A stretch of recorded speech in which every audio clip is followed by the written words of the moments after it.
Okay, I'd like to call to order the meeting of the Ramapo Town Board. This is our regular meeting of February 11th, 2015, and I'd like to ask our clerk, Christian Sampson, who, by the way, is also the clerk for the president of all of the clerks in the state of New York, so we congratulate him on that. Christian Sampson, would you call the roll? Councilwoman Charles? Here. Councilman Deputy Supervisor Withers? Present. Councilman Ullman? Here. Councilman Friedman? Here. Supervisor St. Lawrence? Here. I'd like to ask Councilwoman Charles to lead us in the Pledge of Allegiance. I pledge allegiance to the flag of the United States of America and to the republic for which it stands, one nation, under God, indivisible, with liberty and justice for all. Before we do the public hearing, we have one item on the agenda, and that's the recognition of some very special people. And I'd like to call them up before we read the resolution. Maybe you can stand right in the front so everybody in the camera can see you. Just stand right in front here. You can come on this side, and we want everybody at home to be able to see you. And who we have is... While you face the camera. On people at home, it would be on your right. We have Howard Golden. Howard Golden is the commander of the Charles B. Muller, Chapter 120 of the Order of the Purple Heart. And Howard Golden also is a former police chief in the village of Spring Valley. Next to Howard, we have Craig Wertheim. He is from Suffern, a lifelong Suffern resident. He's a major in the Army, retired now. Next to Craig, we have our Rockland County Veteran of the Year, John Sayers, also U.S. Army. Congratulations. And next to John, we have Bob Holowak, and he is also the United States Army. He's from the town of Orangetown. So at this time, I'd like to have Chris Sampson read the motion, and then Howard, you'll let you speak and make the presentation. Thank you, Mr. Supervisor. Whereas the Purple Heart is awarded to any member of the United States Armed Forces who was wounded or killed in combat with the declared enemy of the United States of America, and whereas veterans have paid the high price of freedom by leaving their families and communities and placing themselves in harm's way for the good of all, and whereas many citizens of our community have earned the Purple Heart Medal as a result of being wounded while engaged in combat with an enemy force, construed as a singularly meritorious act of essential service. Now therefore be it resolved by the Town Board of the Town of Ramapo that it hereby proclaims the Town of Ramapo as a Purple Heart Town, honoring the service and sacrifice of our nation's men and women in uniform, wounded or killed by an enemy while serving to protect the freedoms enjoyed by all Americans. I will move that, and it's seconded by? The entire board. By the entire town board. Well, thank you very much for your service. Howard, you want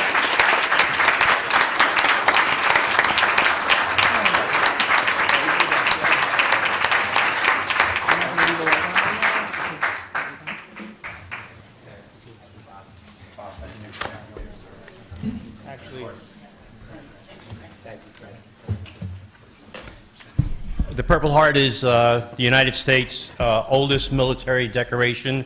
It was created August 7th, 1782, and to date, over 2 million servicemen and women have received the Purple Heart. We thank the town for recognizing the sacrifices of American soldiers, and by proclaiming your town a Purple Heart town, I'm happy to say it costs the taxpayer absolutely nothing.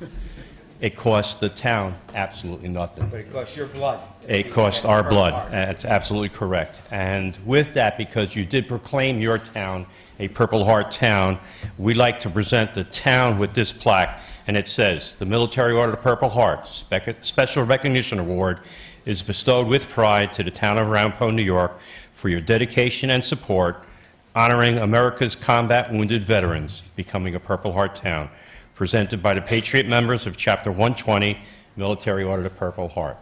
With that, though, we would like you, we're going to present you with this flag also to the town. On the front of it says America's combat wounded. Some gave all gave some, duty, honor, sacrifice. And turn it around in a minute, guys.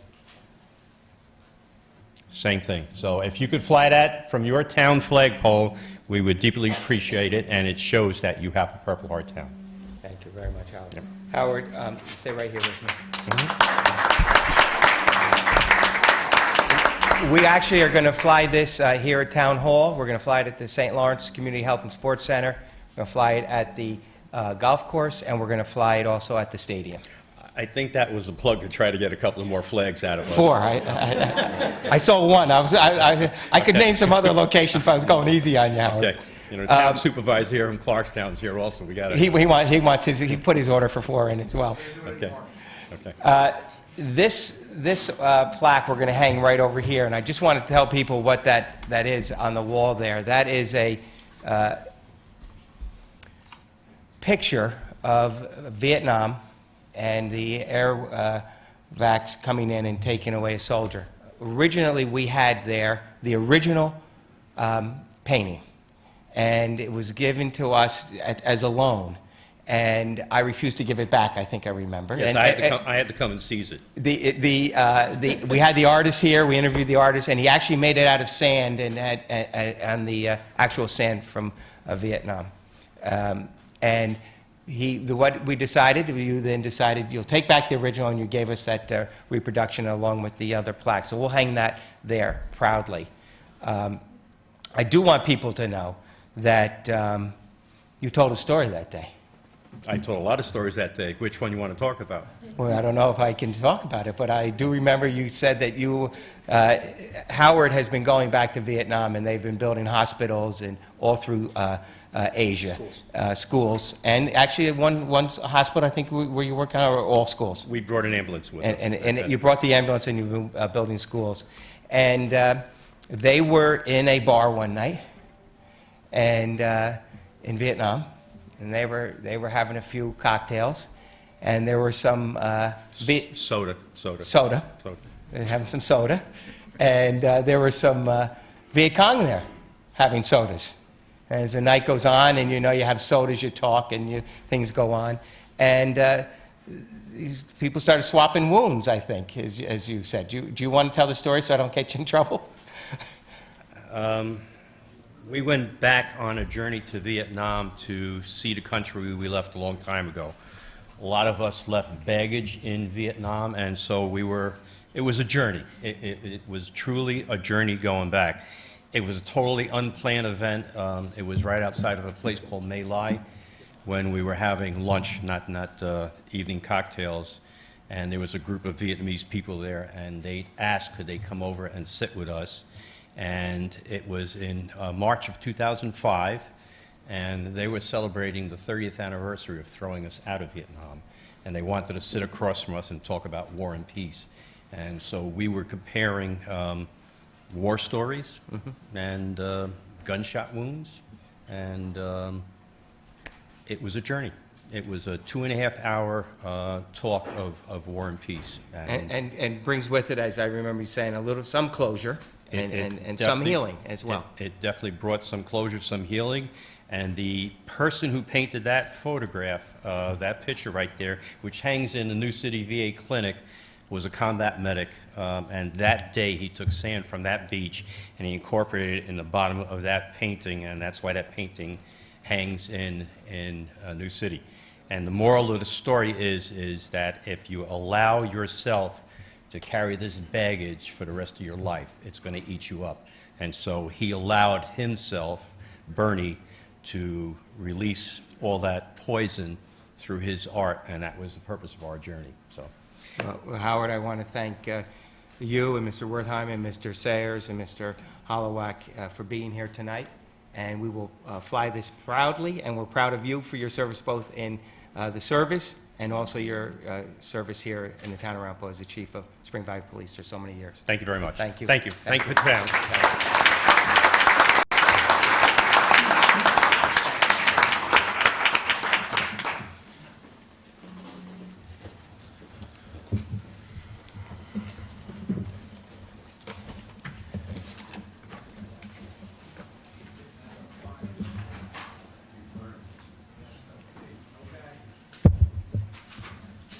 The next item we have on the agenda is a continuation of our public hearing on the Pascack Ridge.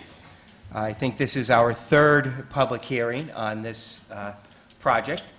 And as this project has gone along and people in the public have gotten up to speak and elected officials, and I think it's been a very worthwhile process for everyone. And I think all of us learned different things as we went through this process about Springbrook Road. I remember at the first meeting, people didn't want that to be able to be accessed into the park, into the Pascack Ridge project. And then I think at the second meeting, the same gentleman spoke. They didn't want it to be accessed on the construction side. Bless you. We had a lot of different environmental forms that were 1, 2, and 3 parts, I believe, that we had requested that the applicant keep further giving us more information. And we heard from everyone here. And no one on this board had any preconceived notions as to what to do with this application. The application came before us, and we let that be aired out to the public, which is the right thing to do. I must say, and I was watching a meeting in Orangetown just recently. I think Supervisor Gromack spoke at that meeting, and before they opened up the public hearing, the chairman of their zoning board said, well, we're going to open up the public hearing, but we've already made our decision and we're approving this. And I think that was on the Nelitech project. And we do not conduct ourselves that way, and we wanted to keep this hearing open as long as it needed to be in order to get the information that we needed on to make any type of a decision on this project. And at the first 3 meetings, I prefaced the public hearing by saying that we will not make any decision on that night. But I am going to be making a recommendation to the entire board tonight, and I'll tell you what that recommendation is. And I believe we will vote on that, and I'll tell you what that is. And I also will have David Stolman come up, who is our planner, who will tell us what the next steps will be. So we have really listened in detail to all of what people have asked.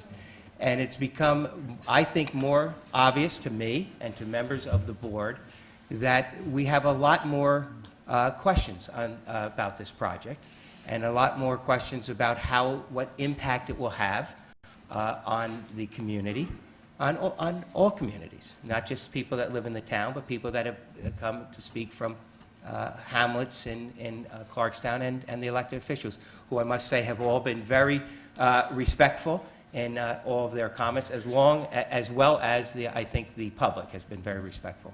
So my recommendation to this board, and I believe we will be voting on this after we'll continue the public hearing, and that is that since there are so many questions that we have and so many questions that people have brought up, that we think that this applicant should have to go through a much more rigorous environmental studies, and we will be requesting that a positive declaration, not a negative declaration, a positive declaration, and have them do a full environmental impact statement on this project. And that will mean they will have to present to us we'll have a scoping session. They'll have to present to us what will be in that scoping session. We are going to make sure that there'll be a minimum of 20 days by law, but maybe make it even longer, by the time we receive that document from them, and so the public can look at it, and then we want the public to be part of that scoping session. The scoping session then lays out all of those environmental concerns and any other concerns that people may have, whether it's traffic or water, and I'll let Mr. Stolman speak to that. So I think that this is the correct way to go. I think this is a way that many people that are here have requested, including the supervisor and the deputy supervisor and the council member and some of the county legislators. And I think that's what this board believes is the right thing to do. And so I will have Mr. Stolman come up and explain how this process goes and where it goes from here. but we will still let people speak tonight. We don't want to stop anyone from saying anything that they may want to say. And then we will close this public hearing, and then we will move forward with having this applicant now do a full environmental impact study and all that it entails. So before we open up to the public, I'd like to ask David Stolman to come up from Frederick P. Clark, the principal from Frederick P. Clark.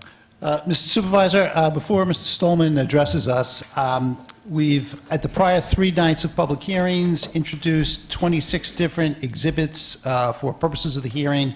We have now received a memo of David Stolman of Frederick P. Clark Associates dated February 5th, 2015, with accompanying EAF Part 2s and an EAF Part 3, which will serve as a positive declaration, and we deem that as exhibit number 27 in evidence for purposes of the hearings. Okay.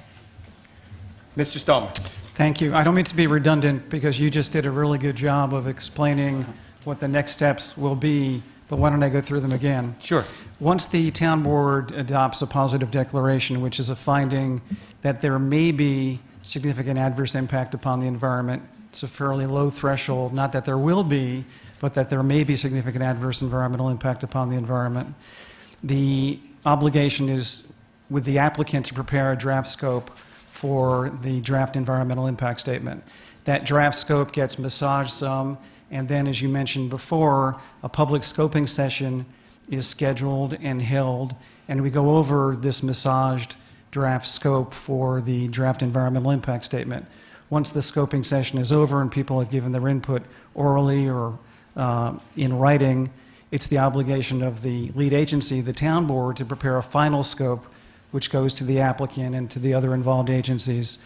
And then the applicant has to prepare a draft environmental impact statement, which is a fairly extensive and comprehensive document which goes through a whole variety of matters: water supply, sewage disposal, stormwater management, traffic impact, air quality impact, construction impacts, et cetera, et cetera, et cetera, et cetera. It's very complete, very comprehensive. That draft environmental impact statement, that proposed draft environmental impact statement, which the applicant has prepared, goes to the town board for a completeness review, and the town board reviews that with the help of its staff and consultants. And generally, I would say the first version of the proposed draft environmental impact statement is found to be deficient, and input is given to the applicant, and there are iterations, submissions by the applicant, reviewed by the town, until the town has deemed the draft environmental impact statement complete with respect to scope, content, and adequacy. And then once the DEIS, the draft environmental impact statement, has been deemed complete by the town board, the town board schedules a public hearing on the DEIS. The DEIS is filed with various involved and interested agencies. And at the public hearing on the DEIS, the public gets a chance to comment on the DEIS. The town does a substantive review of the DEIS, and then a final environmental impact statement gets prepared by the applicant. Even though it's prepared by the applicant, or the first draft of the final environmental impact statement is prepared by the applicant, the town board, as lead agency, is responsible for the adequacy and the accuracy of the final environmental impact statement. Once the town board is satisfied that it has a proper final environmental impact statement, it accepts that document, files that document, and eventually drafts and prepares a finding statement regarding the environmental impact statement, which gets adopted by the town board and filed, and then that ends the seeker process. So we're at the very front end of this whole process. It's a very extensive, complete, and comprehensive process laid out in Part 617 of the seeker regulations. And as I said, we're at the very front end of this rather extensive process. Thank you, Mr. Stolman. Sure. Thank you. Mr. Gromek, would you like to address this?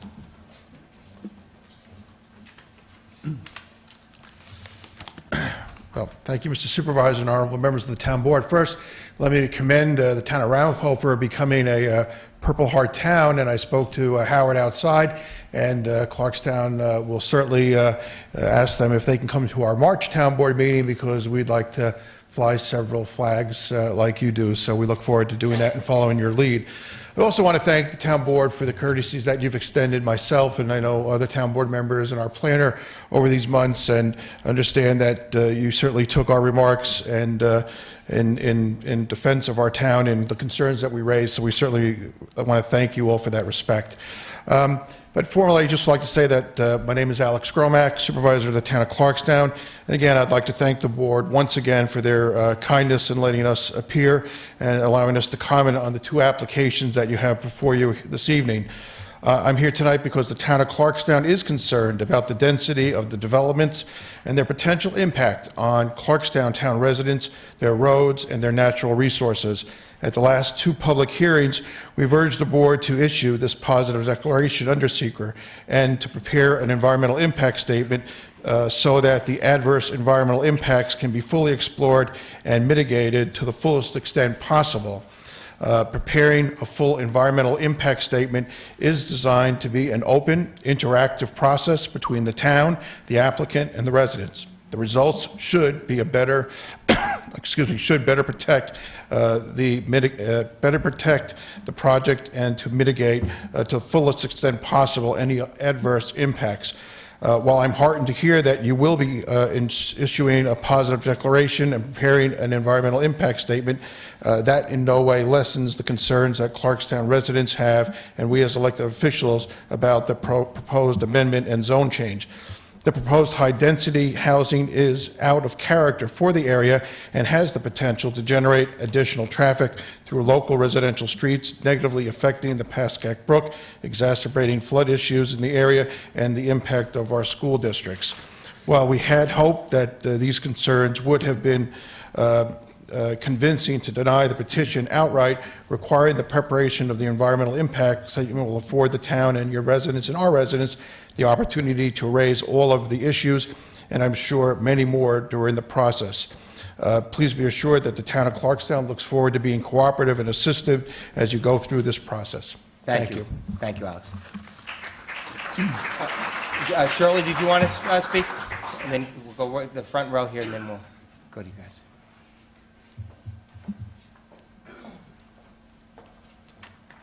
Again, good evening, Supervisor Lawrence and members of the Ramapo Town Board, and thank you for allowing us to speak on this issue again tonight. I'm here again to express my concerns about the proposed Pascack Ridge development since it borders the town of Clarkstown, and it's of grave concern to all our residents. I'm very glad to hear that you're now requiring the developers to prepare a full environmental impact statement. However, I'm still concerned about the combined proposed density of these two developments, which is even greater than what we were first led to believe. The Muncie Lumber application proposes 210 units, townhouses with 4 bedrooms, plus a 2-bedroom rental unit below. The 171 North Pascack Road Corporation petition proposes 27 units.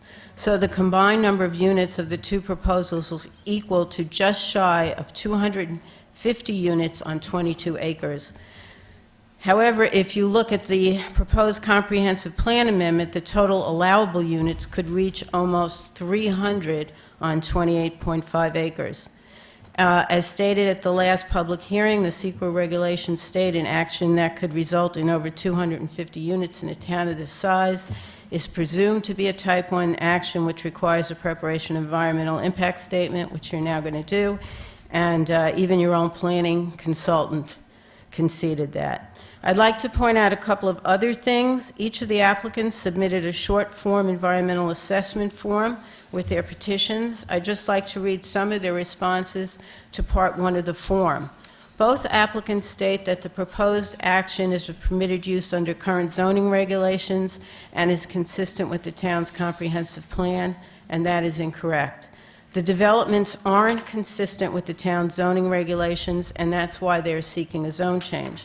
They conflict with the town's existing comprehensive plan, and that's why the board is considering an amendment to the plan. Both applicants state that the development is consistent with the current built or natural landscape. Since the developments are denser than any surrounding development, I strongly disagree with this statement. Both applicants state that these developments will not result in a significant increase in traffic, but the traffic study only accounts for 225 units and does not factor the full effect of the comprehensive plan amendment. I find this incredulous. 250 to 300 units with 4 to 6 bedrooms and no increase in traffic? Put simply, I don't think the applicants are being forthcoming in their petitions, supporting documentations, or their statements to the board. I urge the board to recognize the petitions for what they are, a request for a very lucrative, very dense development that is inconsistent with the town's comprehensive plan and that will dwarf surrounding neighborhoods. I still urge the board to reject the application, reject it for the sake of your own residents, reject it for residents of Clarkstown and for the residents of the County of Rockland. Reject it because it will put undue strain on our environment, our natural resources, including our water supply, our infrastructure, and our ambulance and fire volunteers. We are a very small county, and what you do in Ramapo affects us all. Follow the law, adhere your own comprehensive plan, and reject this zone change. Thank you. Thank you, Shirley.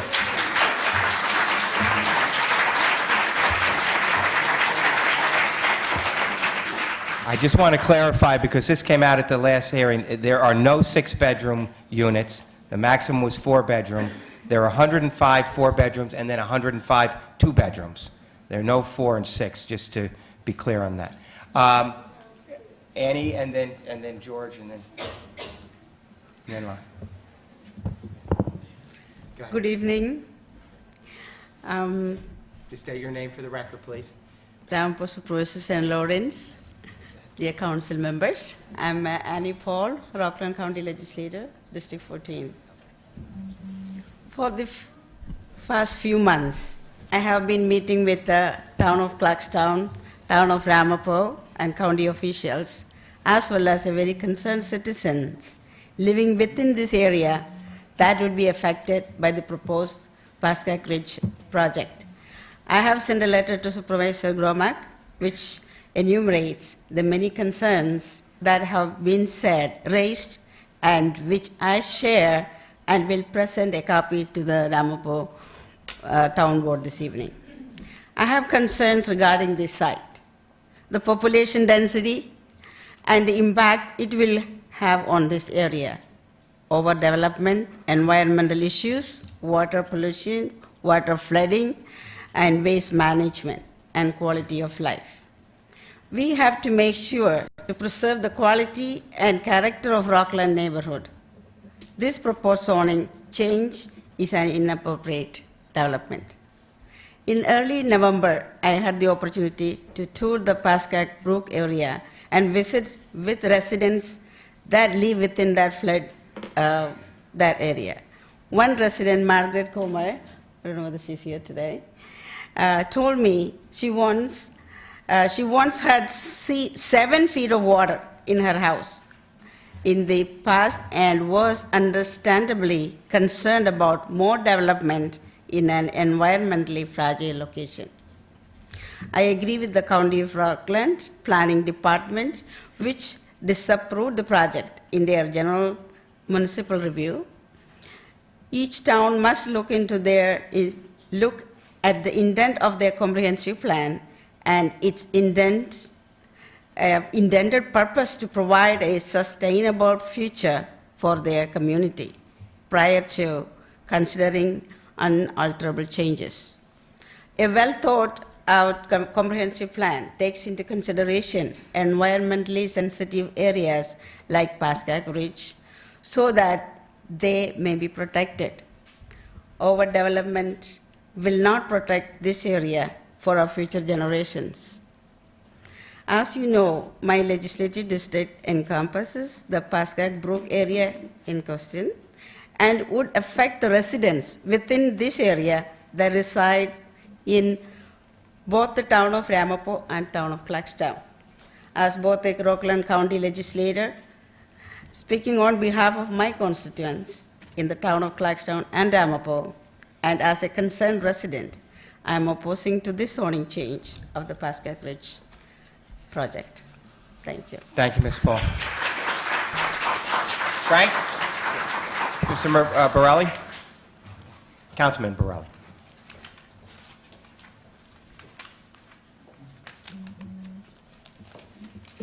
Give that to our town clerk, and he'll make that part of the record.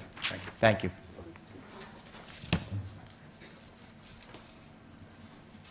Councilman Borelli. Good evening. How are you? Good. Just wanted to thank you for the opportunity to speak tonight. I have a short statement I'd like to read into the record, if I may. Take all the time you want. Thank you. Supervisor St. Lawrence and other honorable members of the town board, thank you for allowing me the opportunity to speak tonight. During the past 3 meetings, my colleague, Councilman Homan, has presented a comprehensive overview to the opposition that the town of Clarkstown has offered concerning this project. His sentiments have been echoed by scores of others, including our town planner, deputy town attorney, our supervisor, and other council members. Rather than reiterate these reasons here tonight and go over this evening, allow me to state that I concur with the items produced for the record. Moreover, allow me to offer an additional few comments of my own. The law is clear in this regard that in order to consider a zone change of this nature, there must be first a clear public benefit that's going to be derived. The reasons behind the need for a change to the underlying zoning for the proposed Pascack Ridge development does not really outline a public benefit. A benefit exists, to be sure, to the developer, but not one that can be clearly ascertained for the people.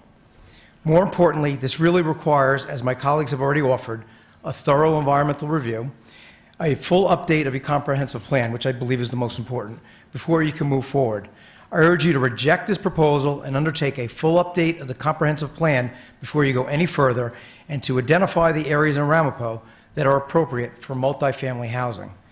In short, this environmentally constrained property is very ill-suited for this type of development and should be rejected. Again, I want to thank you for the opportunity to speak this evening, and I ask that you take my comments into the record. Thank you, Mr. Brown. We'll make those part of the record. Mr. Holman.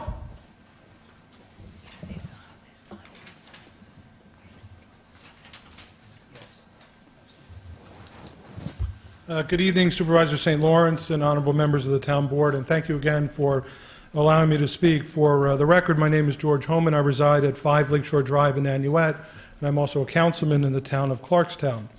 I happen to live about 3/4 of a mile from the subject property. And again, allow me just before I begin my remarks by thanking all of you for allowing us to speak and the courtesies that you've offered to each of us, the supervisor, Councilwoman Lasker, myself, and Councilman Borelli, our town planner and our town attorney. And I assure you that should you find the need to come to Clarkstown, we'll extend the same courtesies. This is an important project to our residents, and an important, so important that I spoke at the prior 3 meetings, and I actually bridged my schedule today and returned early from meetings in Albany to be here to offer some additional public comment. And rather than reiterating the full spectrum of my prior comments, I've attached them to my remarks tonight, and I ask that they again be added for the record. They will. Thank you very much. In those prior comments, I outlined the specific arguments against proceeding with an approval of this project and the proposed zone changes as outlined. In those prior remarks, just to summarize for the board, I offered specific reasons against the consideration of a zone change at all, as outlined in the comprehensive plan, and questioned the public benefit that must be the reason for granting such a zone change. Allow me to further expand upon these remarks with several added points here tonight. First, while I'm very happy that the board has seen fit to declare a positive declaration under seeker, which will necessitate a full environmental review, I believe that this is a flawed response and really only a partial answer. This will force a detailed review and will certainly raise issues to be outlined and required analysis and mitigation, but I believe that a review of the record will illustrate that the board has erred, and thus far in its deliberative process, and should have halted the process. Moreover, I believe that the appropriate course is to put the proposed plan aside, reject it, and to undertake a full review of the Ramapo Comprehensive Plan, which will necessitate the actual review of this area and, frankly, all other areas of the town, as is required when you update a comprehensive plan, to determine needs and appropriateness for development. Much has been made about this project and a few others within Ramapo. Questions have been raised about the added density or looking at types of housing not currently available for residents. This is a struggle that every municipality must grapple with and make a determination of what is and what is not. and then in a reasoned and dispassionate fashion make a determination as of how to proceed. The point is that Ramapo already did this in 2004 with its comprehensive plan and has not done so to this point as it relates to this project. The comprehensive plan outlines criteria that are not currently met for the zone change of this property. Therefore, while the fact that a positive declaration and an environmental review is now going to take place, the reality is that this is akin to putting the cart before the horse. In order to determine the real needs of the community, a full update of the comprehensive plan must first occur. Case law and accepted practices for land use are clear in that this is the first step. The process to date, as the record will clearly indicate, has been flawed and some might say rushed. To do anything less than a full updated comprehensive plan, even with the promise of an environmental review as outlined under SECRA, is nothing more than spot zoning and nothing less than a disservice to the residents of Ramapo, Clarkstown, and frankly, Rockland. If a full update of the comprehensive plan were undertaken, the board and the residents together would determine the actual need and the appropriate areas that are suitable for enhanced development and the areas that are in need of protection. The board then could offer with a degree of certainty that this is the best planned project, location, and appropriate density. Failing that full review of the entire town and an update of the comprehensive plan, this project certainly fails that and the process falls apart. In closing, rules and process matter. While a positive declaration tonight is sort of a Pyrrhic victory, the fact is that unless a full update of the comprehensive plan is undertaken, then this project is subject to a legal challenge that likely will not measure up. I urge this board, don't take action of this nature tonight. Set it aside, as is your right. Undertake a review of the comprehensive plan, and in so doing, you will protect the rights of all the citizens of Ramapo, Clarkstown, and Rockland. Thank you very much. Thank you, Mr. Hunter.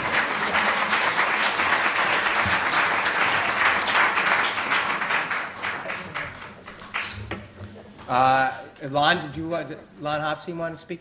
Lon, did you want to speak? Okay, come right up. And Chris, you want?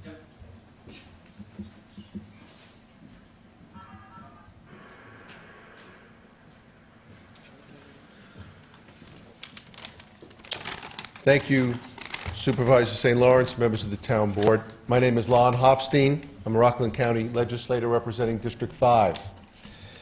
While I understand that the position you as a board are in is not easy, nevertheless, you chose to run for office that you hold today. The citizens of this town have placed their trust by electing each and every one of you. I have listened to the reports from both sides of the table. Zoning laws were written with a great deal of thought and time invested. For someone to request a change would mean to me that either there was an error when the law was written, or there's a valid reason why an exception should be made. I have not heard a valid reason, nor have I been made aware of any errors in the law to validate such a zoning change.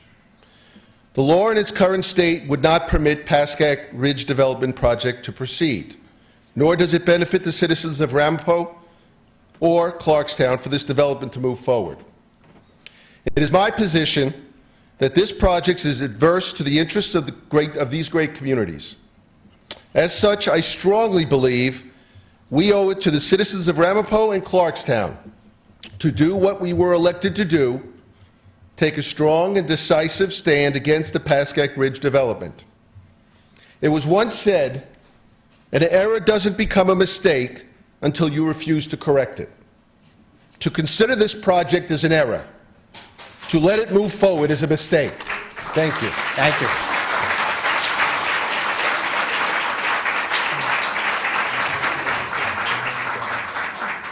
Mr. Carey?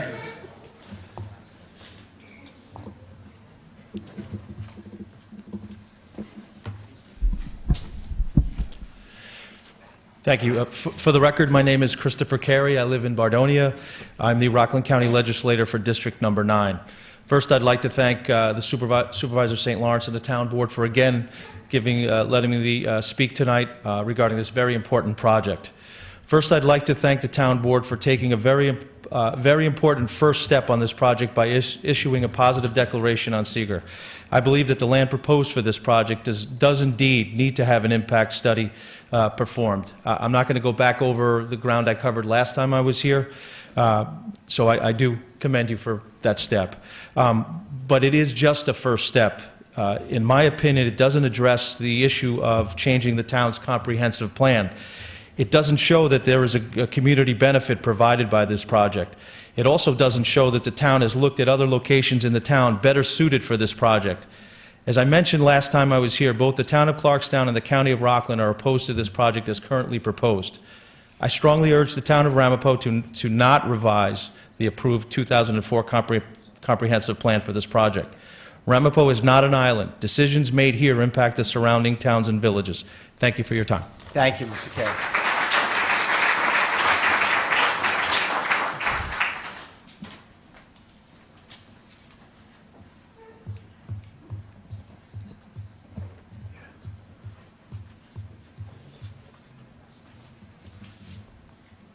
My name is Gail Mojo, and I live in Nanuet.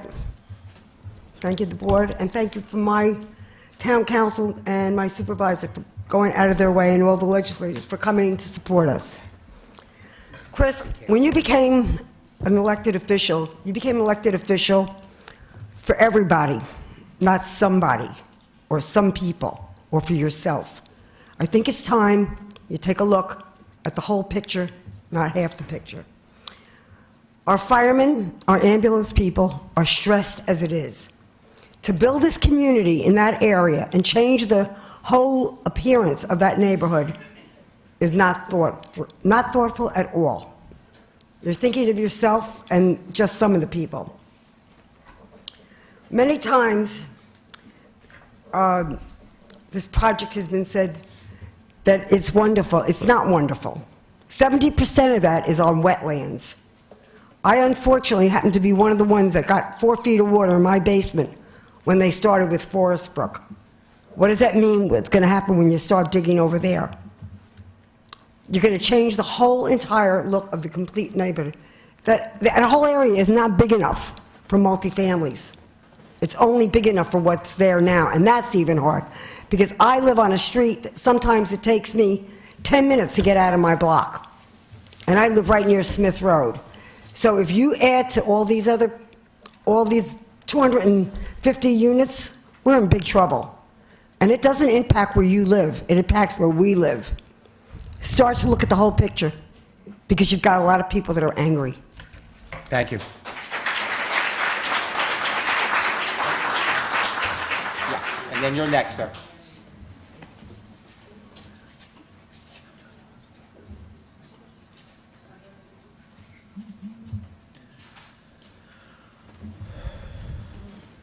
Good evening. My name is John Noto. I live at 3 Tilley Court in New City. I'd like to thank the board and Mr. Supervisor for the opportunity to speak tonight. While I don't want to restate the comments of our last meeting, there are 3 points I'd like to make briefly. First, while I'm glad there is a positive declaration under secret being offered tonight, I'm concerned about the process to date. I believe secret has not been followed to the letter of the law to this point. I believe the town attorney must review this matter. Second, I still hold that this is an environmentally sensitive project, and that the criteria set forth in the comprehensive plan is not met for this project. I urge that this project be significantly scaled back, as it would have a serious negative effect on both Ramapo and Clarkstown. Finally, allow me to thank you again for the opportunity to speak. Overdevelopment is a concern of not just Clarkstown or Ramapo, but the whole county. While I'm a resident of Clarkstown, just a little over a mile from this project, I am firmly convinced that the intense density will have a significant negative impact upon my neighborhood, not to mention the immediately surrounding neighborhood. I urge a stringent review of the process and a rejection of this project as it's currently proposed. Thank you. Thank you, John. Yes, sir.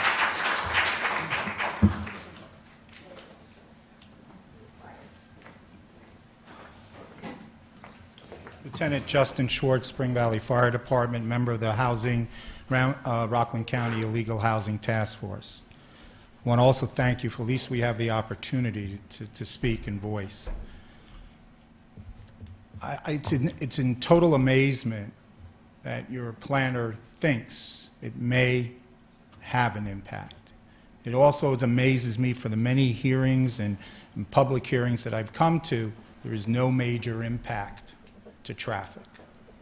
Also, a fallacy. I've been a member of the Spring Valley Fire Department for 35 years. And with the overdevelopment and the lack of enforcement, because it's great, you're going to put 304 units in, and yet you got developments coming in or people coming in and say, whoops, I'd like to add to it. I want to have another accessory apartment. I'm going to turn my garage into an accessory apartment. And everything that you say here is absolutely true. You put the law, and then they'll go to the planning board. And it's not just in Orangetown that they make their decision. You come to this planning board, and you know that people on that planning board, they'll take the time in here, but everyone has been accepted. You have violations. I've been sitting in Yorktown Court for over a year. Not one person and has been done to get vacated. You got 4 properties, no CEOs, have school children in there, and nothing gets enforced. I'm also appalled that in part of your exhibits here, you get our building inspector. Mr. Booker does not speak for the fire department. The fire department is, you can't get our fire trucks as this is proposed. Hasn't even spoken to the fire department. And yet, you accept that as with no comment that he wrote in August 2012, as no comment, that's a positive act, that's not it. Mr. Ullman, who used to be part, is an honorary member in our department, knows that the building department doesn't have that. And the code enforcement here is lacking, because no matter what you put here for your zoning and your master plan, never gets enforced. And what you are doing is endangering the welfare of your police officers that have to go in when they don't follow the plan that they give you here and put up there nice and make changes. They don't follow it. And then when you have a building department, they don't follow it. And when you come to court, not only do they disrespect the court and not even show up, there's letter of warrants. There is no penalty in doing that. And you want people to believe that it's only 300. I did the calculations with other developments here which have no bearing on this because the planning board attorneys will tell you has no bearing. But every multiple family dwelling you have here started out with less and they have more. And with all your good intentions and your master plan, that's all it is. This to me is just a stall tactic. You want to do the secret because you're going to wear down these people. And that's really what you're doing. You're wearing them down. If you keep coming out, then you should be able to enforce it. But they're not here voting for you, unfortunately. It's a shame what you have done to the town and lack of enforcement. Thank you, Mr. Schwartz.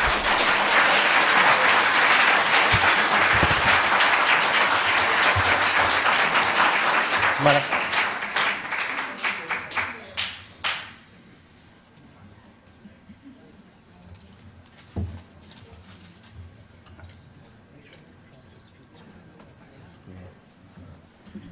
Good evening. Pete Bradley, Clarkstown resident. I want to start off by not thanking anyone for having to come up here and leave my family to talk about this nonsense. This idea of, I used to play baseball up here in the late 80s, and I've driven through and seen what's become of this town of Ramapo, and it's a disgrace. It's on your head, sir, everything that's happened up here.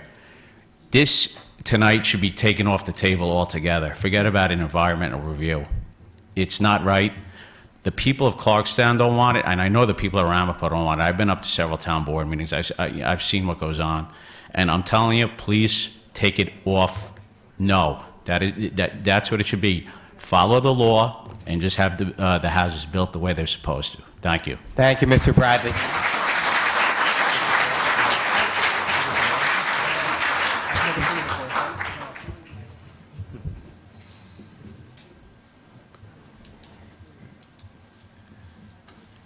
Good evening. Thank you, Board. Deborah Munitz, 5 Rose Hill Road, Suffern, 10901. I've actually came, and I'm not gonna read all this stuff because obviously we're not making decisions tonight, and I want to thank you for that. I am going to be submitting into the record, someone had asked for the questions that I had asked in December, so I brought that for you. I brought another series of questions dated February, which I brought for you. You can just submit those to the I'm going clerk. to submit them to you. I'm not going to go over them. I brought a letter from Rosa specifically opposing the change to the comprehensive plan. And I brought over 500 signatures in a petition from the residents of the area who don't want to see a change to the comprehensive plan. What I do want to comment on is specifically what's been raised in this meeting. My concern is that, as it was explained to me, when a developer comes to the town board and says, hey, we want to petition you for a zone change, the board can choose to say, look, we're just not going to entertain it. It's just not going to fly. So the concern that I've had from the beginning is that, to some degree, when the effort has been made, as the effort has been made to date, and I think that the community at large sort of feels that there is this foregone conclusion. And that's really what's been going on to date, and I think that that's what everyone is reacting to. You're hearing from a number of people, and I'm going to reiterate it, the proper procedure is to start with the comprehensive plan without the consideration of the zoning. It is not fair. It really is not fair to a developer to put them into a situation where it's a developer against the community. It doesn't help anyone. You're basically asking a developer to pay for all of this analysis that really shouldn't be their responsibility, because as a town, we need to get our planning ducks in order before we entertain their submissions. And unless there is a planning department or some kind of person within the town who has a role, and maybe we need one, to evaluate, what is the need? What is the need within the town? What is driving the need? Where is the need? How much is the need? What size? Of what types? What is the inventory that we have? You've got areas in the town where you cannot sell. I've come up here now for I don't know how many years, and I said, my mom lives with me. She has an apartment in Stonegate. You cannot sell an apartment in that area. There is so much inventory. The prices have gone from $165,000. I can't sell it for $100,000. And it's beautiful, 2 bedrooms, but bathroom and a half. So we need to look at the town of Ramapo at large, and we need to figure out what's going to fix things. And every time the town board entertains this kind of petition, you're exhausting the energy of the people, of the other, communities, of the developers and their financial resources, and it is not fair to them, it's not fair to us. What we should be spending our time on is to have like a planning task force. We have a water task force. We're finally starting to look and say what's our water needs, and what can we do Rockland-wide to get our ducks in order, and how can we actually look at the bigger picture. We need to do that with development here in Ramapo. There are some things that are very nice, and then there are some things that are not nice. We have opportunities to take some of the areas that have been run down and redevelop them. We have areas that were already identified for development in the comprehensive plan that remain undeveloped. We have areas that are in process of being developed that perhaps, I don't even know who's bought these units yet. Some of them are not completed. We need to look at all of that first. And we shouldn't be asking the developer to foot the bill. By doing it, it becomes a foregone conclusion that you're going to entertain what they're proposing, even if it's not right. There's a presumption, and it's not right. And I think that you should start and say it's time to get your ducks in order, do a clean record. If you're going to start from the beginning, go through the process, say we're going to change the comprehensive plan, start a record that's about the comprehensive plan, that's easy to follow, without undue influence, and, all the work that the developer put into this plan, if it's appropriate when the time comes, Then ask them to polish it up and start with new dates and new documents and a clean step instead of trying to look at everything all at the same time.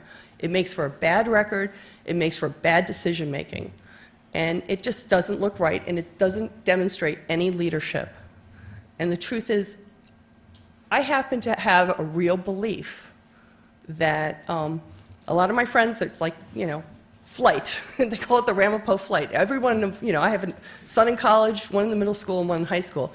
And everybody I know is like, when can I leave? When can I leave? And I said, well, if everyone leaves, then who's going to buy? I happen to still believe that this is a great investment if we can get things under control. And I spend a lot of my time, you guys know I spend a lot of my time putting into our community because I believe it can be done. And I don't want to be fighting with you guys. I want to be working with you. I don't want to be suing you. I want to be working with you. We should all be working together on the right thing. Right now, the right decision is to just say, no, sorry, not the right time. We need to take a step back. We got to do this, and then start again later. That's a good decision. That would be a decision people would applaud you for. Just saying, hey, let's go tell this guy to do a lot more work and a lot more paperwork and spend a lot more of his money is not right. It's not right for him, and it's not right for everybody else in this room. Thank you. Thank you, Ms. Muniz.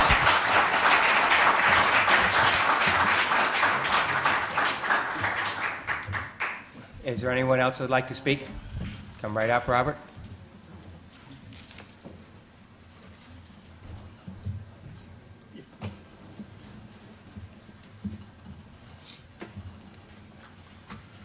Robert Romanowski, 183 Maple Avenue, Muncie. When you do the study on this, there's still some questions that need to be answered, and the applicant is not here to answer them. One of the things you have to do is, how is the ownership of these going to be handled? You have a two-bedroom unit on the ground floor and a four-bedroom unit taking up the second and third floors. When you buy one of these, what do you get? Do you get the two units, or you just get one of the units? And what is the ownership on this? And mostly, I have concerns about the two-bedroom units. What's the ownership on those? Are those going to be sold, or are those going to be bought by an investor or held on to by the developer as rental units, as income-producing properties? The other question that needs to be answered that we need to hear from the developer is that what he's never said is this area is now zoned R15. What needs to be answered from the developer is why can't the developer develop this property as it is now at R15? That has never been answered, because when a developer buys the property, he knows what the zoning is. This was zoned R15. Why can't he develop it at R15? The next thing I want to issue about is the traffic. There's going to be a bigger increase in traffic, and what's going to be happening in this area is what happens in Muncie every time it snows and the weather is bad. There's gridlock conditions all around Muncie. There's so much congestion and development, the traffic can't move. Nothing gets done because stuck in all this traffic that can't move are the town plows and salt trucks. They're stuck in the traffic and they can't get anything done. So that's another issue you have to look into, the traffic. And I'd like to end this by making an analogy here that everybody's probably aware of. You're all aware of the 12-quart metal pail. Well, only so much can fit in that pail. And the same is true here. If only so much fits in, and if you put too much in, it spills over and creates a big mess, and that's what's going to happen here. Thank you. Thank you, Robert. Anybody else who wants to speak on this subject in this public hearing? Come right up.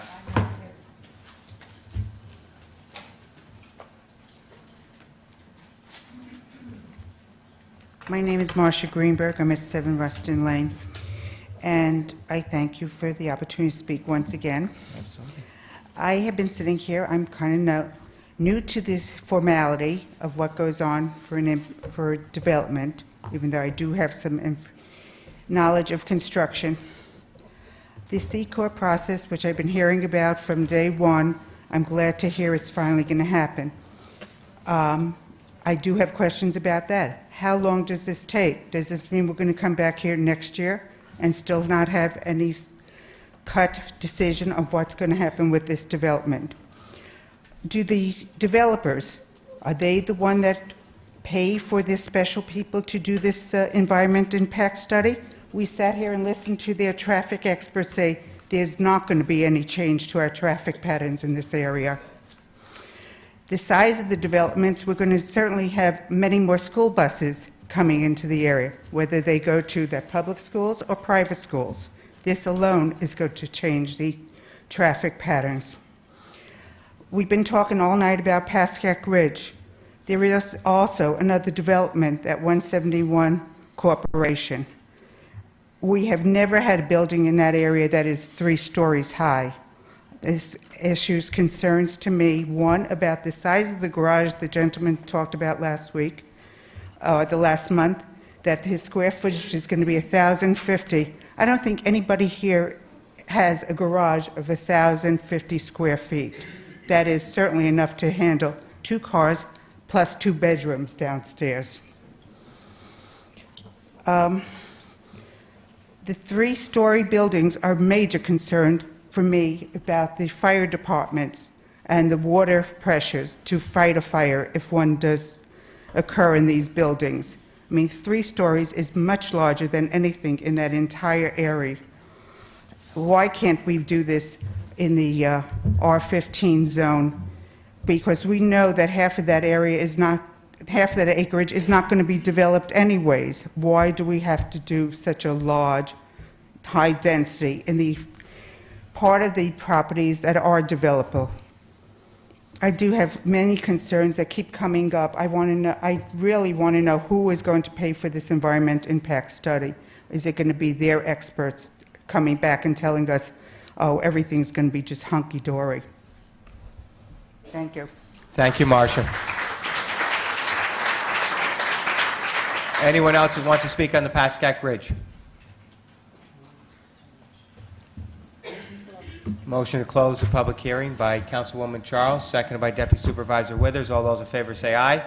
Opposed? Carries unanimously. Motion to adopt the full environmental impact study. Moved by Deputy Supervisor Withers, seconded by Councilwoman Charles. All those in favor say aye. Opposed? Carries unanimously. With that, we'll take a short recess so people can exit, and then we'll continue with the rest of the meeting. All right? Thank you. Simone.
Reconvene.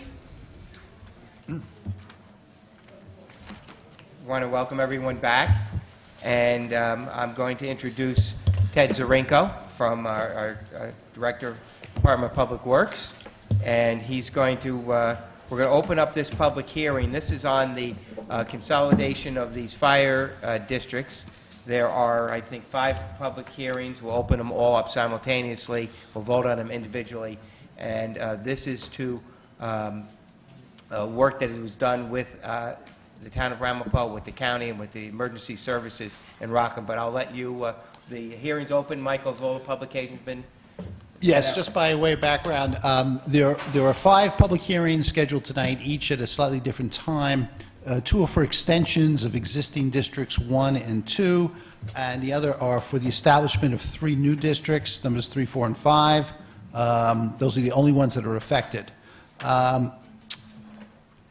Since there are related issues in each of the public hearings, for instance, if there's a comment that the territory in one district perhaps should be in another district, it seems to make sense to do all of the public hearings in a consolidated fashion, although they will ultimately be reviewed and voted on separately. So with that in mind, we have received and will deem as exhibits for each of the hearings the notice of public hearing, the affidavit of publication, and the affidavit of posting for each of the 5 separate consolidated hearings. As the supervisor has indicated, the board will ultimately vote on each one separately, and it would be appropriate at this time for Mr. Zarenko, our head of our engineering department, or public works department, to basically give an overview which will summarize the work that his office, along with the assessor's office, has spent a great deal of time creating, and I think he'll be give a presentation which will make it clear to the public what we're doing and why we're doing it. And I also would like, just so the public knows, that the areas that are in the green and this pinkish area and this blue area, and I'll let you go and do your presentation, but I just want to make people aware, these areas are in the Palisades Interstate Park. So it's a large area, wooded area, but it certainly needs fire protection. And presently, I've been negotiating with the state of New York and to have them understand that they should be paying fire protection costs there. They don't presently. They don't pay any taxes to the fire districts or the fire protection areas, and we've made some great progress. So I believe that once the work that's been done with the county, as far as the delineation of these areas, we will be successful in being able to have the PIP pay their fair share. But go ahead, Ted. Thank you, Mr. Supervisor, Town Board. Tonight, I'm here to show you the results of our mapping for the areas that are currently uncovered, the state PIP lands, and as well as some revisions to existing districts 1 and 2. We've worked closely with the Rockland County Planning Department and Emergency Services to prepare this map. We made every attempt to follow the existing boundaries of what are considered the service areas of the various fire companies that service here: Slowsburg, Hilburn, Tallman, and Hillcrest or Molston. It was an end of a very long process, as you mentioned.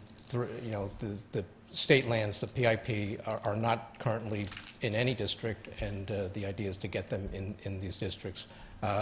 What you have before you, smaller versions of this larger map that I have here, I'll just show to the audience.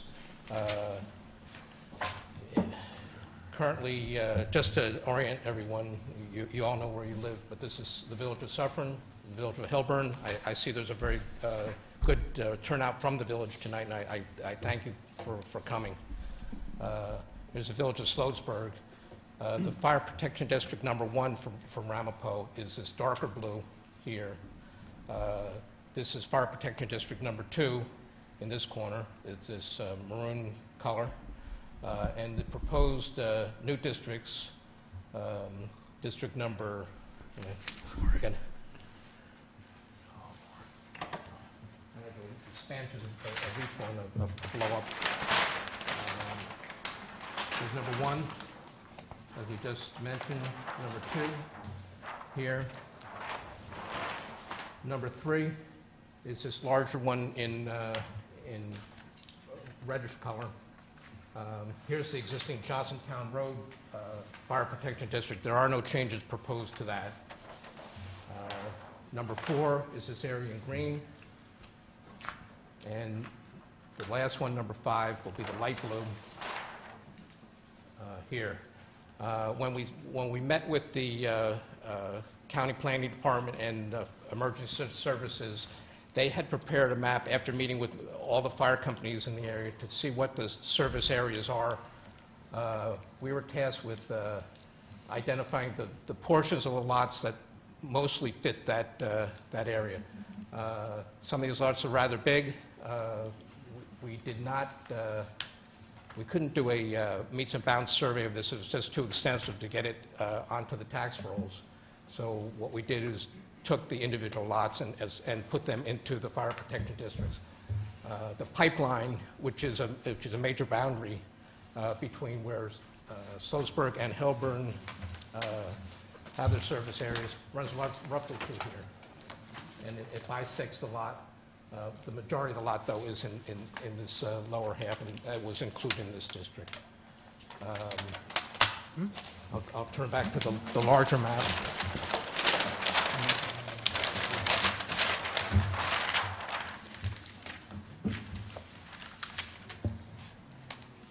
And as you can see, there's a few strange things that happened when we did prepare the map.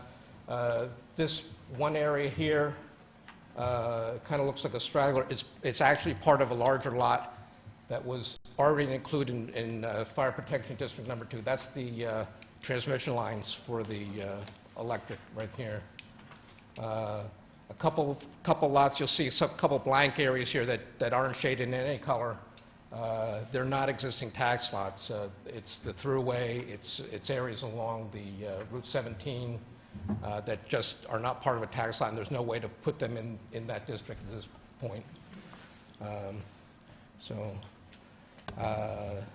I think one of the other issues that we tried to deal with is that some of the properties in the existing fire districts 1 and 2 that are proposed for the existing districts 1 and 2 are not currently in any district. They hadn't been assigned, and it makes sense logically to include them with the neighbors that are there. So we did our best here, and hopefully the board will, Could I just ask a couple questions before we open up to the public? That green section there, which is yes, that area there would be the area that traditionally the Molston Hillcrest Fire Department would access that, coming up behind, let's say, the Equestrian Center or things like that. Coming through the Equestrian Center and also off of the Mountain Road. So typically, that's where that would be the access there. The larger pink area would then be the access off of Seven Lakes Drive. Seven Lakes Drive. And then the other blue area would be this side of the transmission line. And the white area is the New York State Thruway, so that's not a... Correct. They should be paying to our ambulance corps and our fire departments as well. That's another issue we're working on. Okay. Great. So these are maps that were developed by you, the planning department, and the emergency services. Correct. The fire emergency service with Gordon Wren's office. Correct. Okay. All right. So anybody I've got some questions. Yeah. Councilman Friedman. Thanks. I just want to clarify certain parts of this. I want to thank you for your work on this, for putting together this map.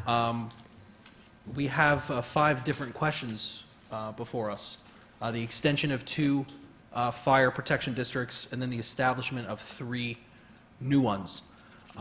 I do not understand at this point in time what necessitates the creation of the 3 new fire districts. So what I'd like to do is just go through each one of them. Let's just start with number 5, which borders number 1.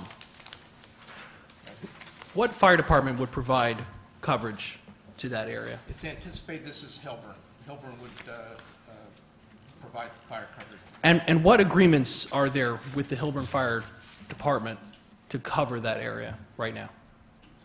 Well, that area doesn't exist right now. The area does not exist. My understanding with dealing with the fire and emergency services is that's the area they actually cover now, regardless of whether or not they're paid for it. We would actually, Councilman, we'd actually have to have a hearing to go out and have another hearing as to who would do this. Okay. All right? So if This- Hilburn... This is just to establish the boundaries.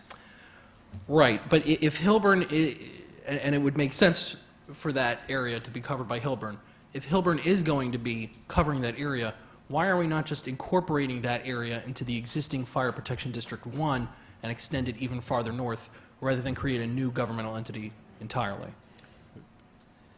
Well, one of the reasons is that the state only wants to pay one rate to the town for this.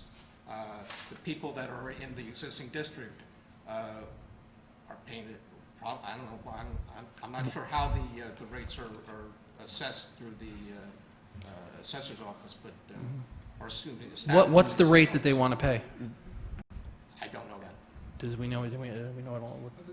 No, we do that at the next public.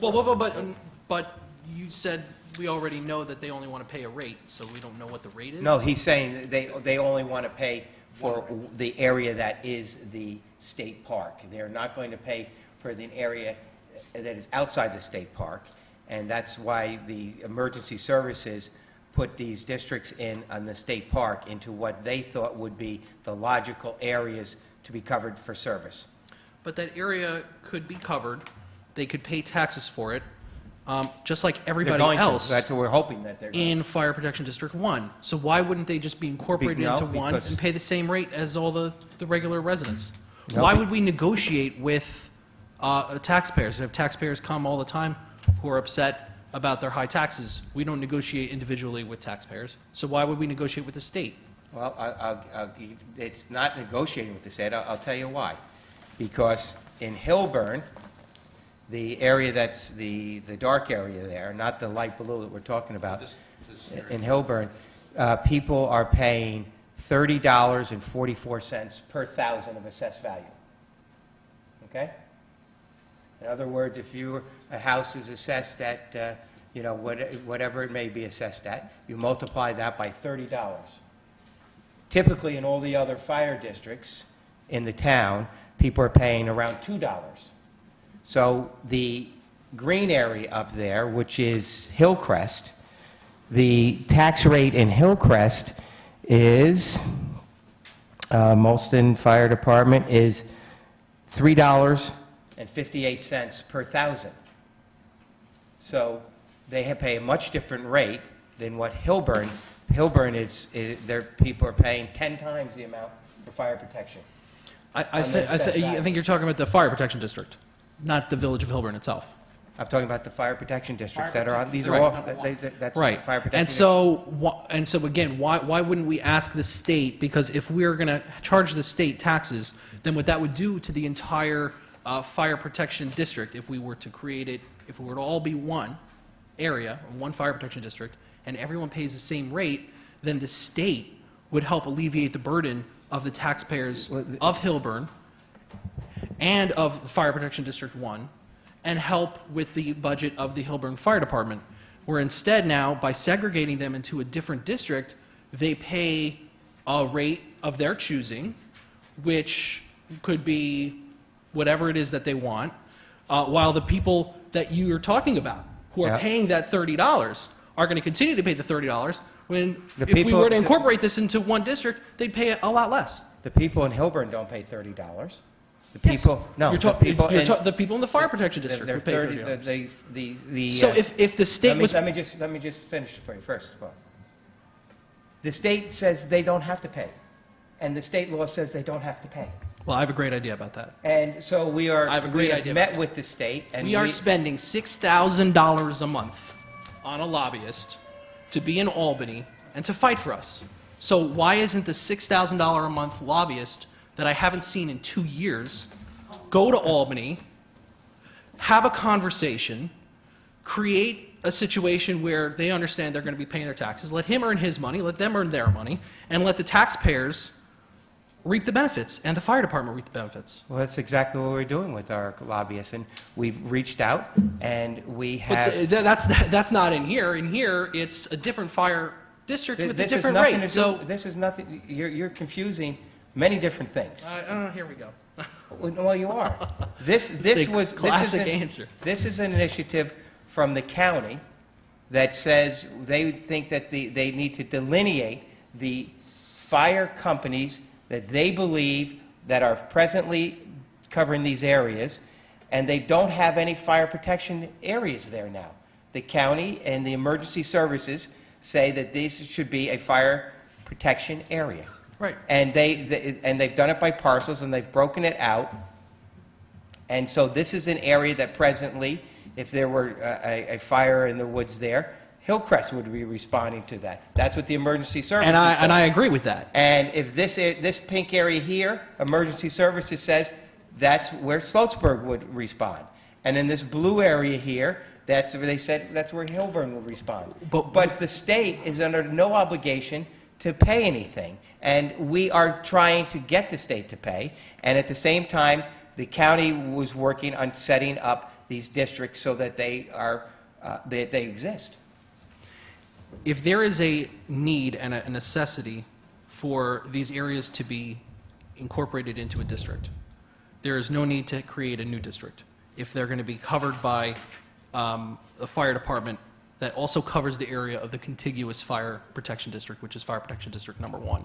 Well, we don't know who's going to cover any of these districts. Then why would we even entertain this proposal? Each district, we have public hearings at other times to decide who is going to cover these fire districts. So when this district, the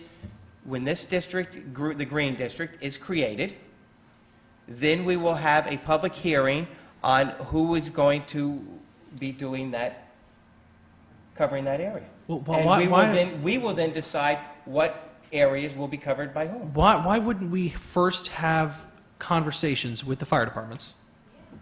Well, excuse me, Ted. Did you, the county, and the emergency services? Didn't you have a? County Emergency Services have met with all the fire companies to review and determine the boundaries of their districts and the coverage areas that they provide for things that are outside of the districts as well. Well, we have people from the Hilburn Fire Department here.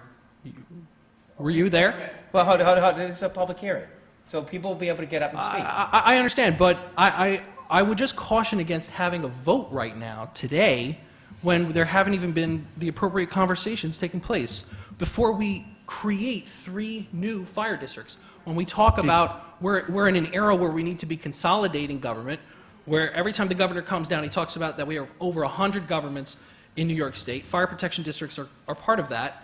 We're talking about creating 3 new governments, cart way before the horse, because we don't know who's even going to cover these areas. We don't know the taxes they're going to pay.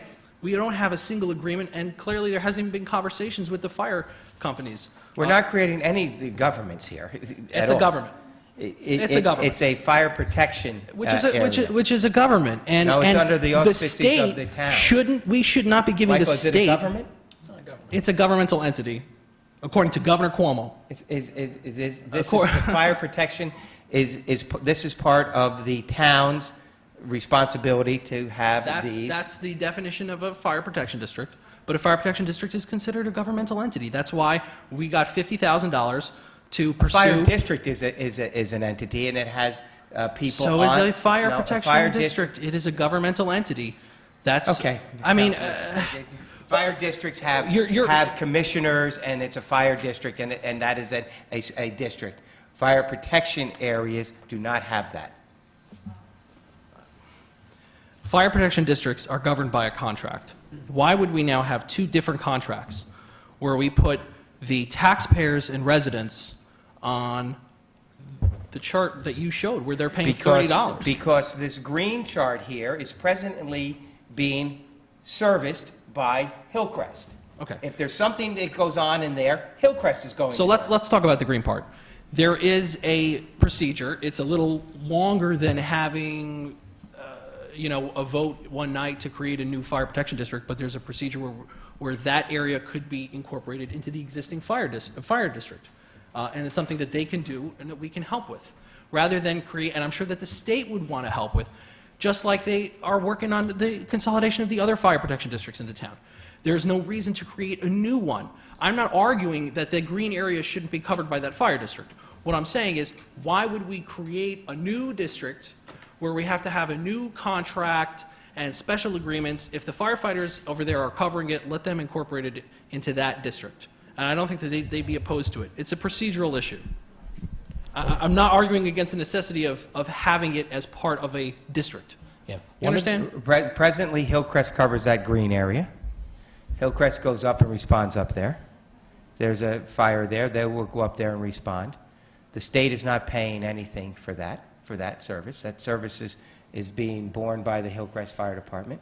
When this area that the emergency services in Rockland County has delineated as the areas that should be covered by that, then if we are successful in getting the state to pay for their fair share for the fire, for this area that is the Palisades Interstate Park, then that money would go to the Hillcrest Fire Department. It doesn't come to us. It would go to the Hillcrest Fire Department, because we would institute a contract with them that we want them to cover that area as well.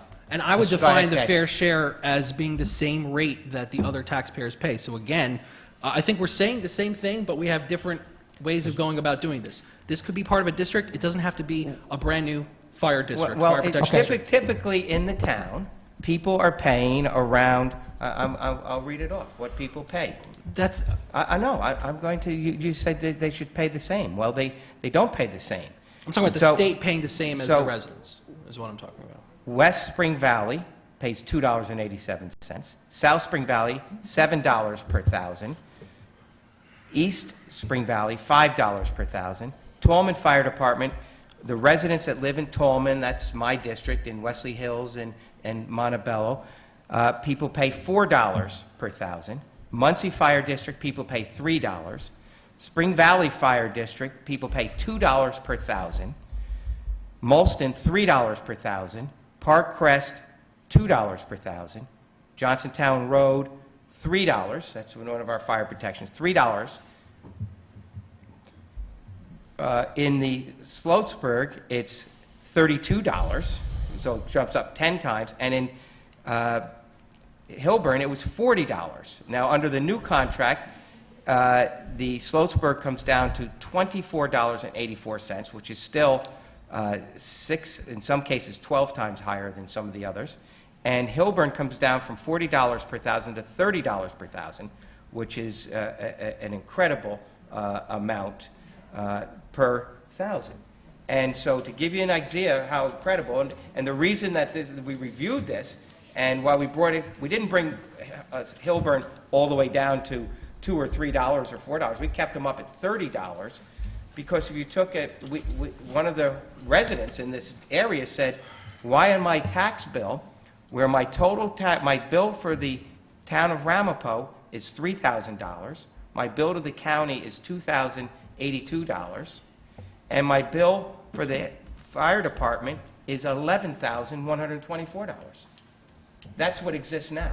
And all the more reason to spread that cost to the state by having one unified district for the Hilburn Fire Protection Districts and for in the areas that Sloatsburg is going to cover. And then everybody is going to balance it out. And those residents' taxes will go down. They will not go down if you have two separate fire districts.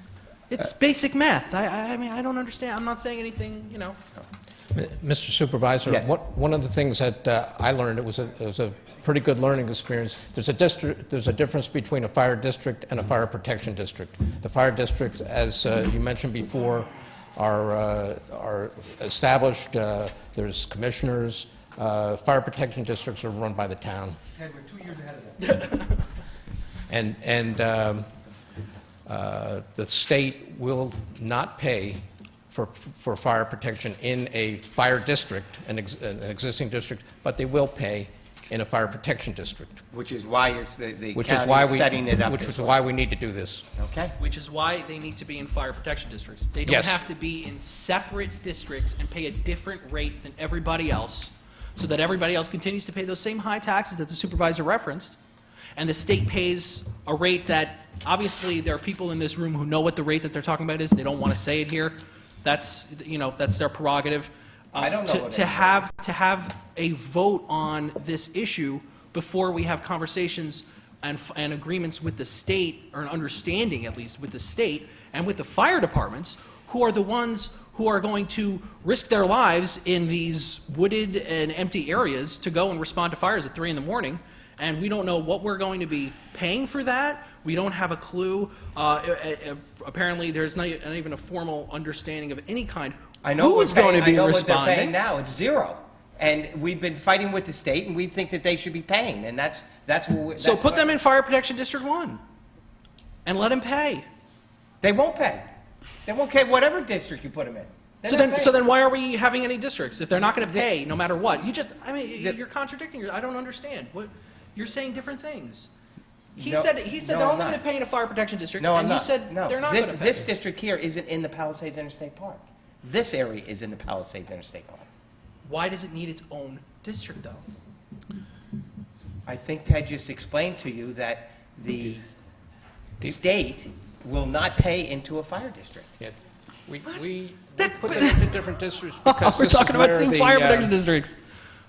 They're going to pay only if they have their own fire protection district, but not if They may not pay at all, Councilman. All right. They may not pay at all. So then why, again? But they're not going to pay into a fire district.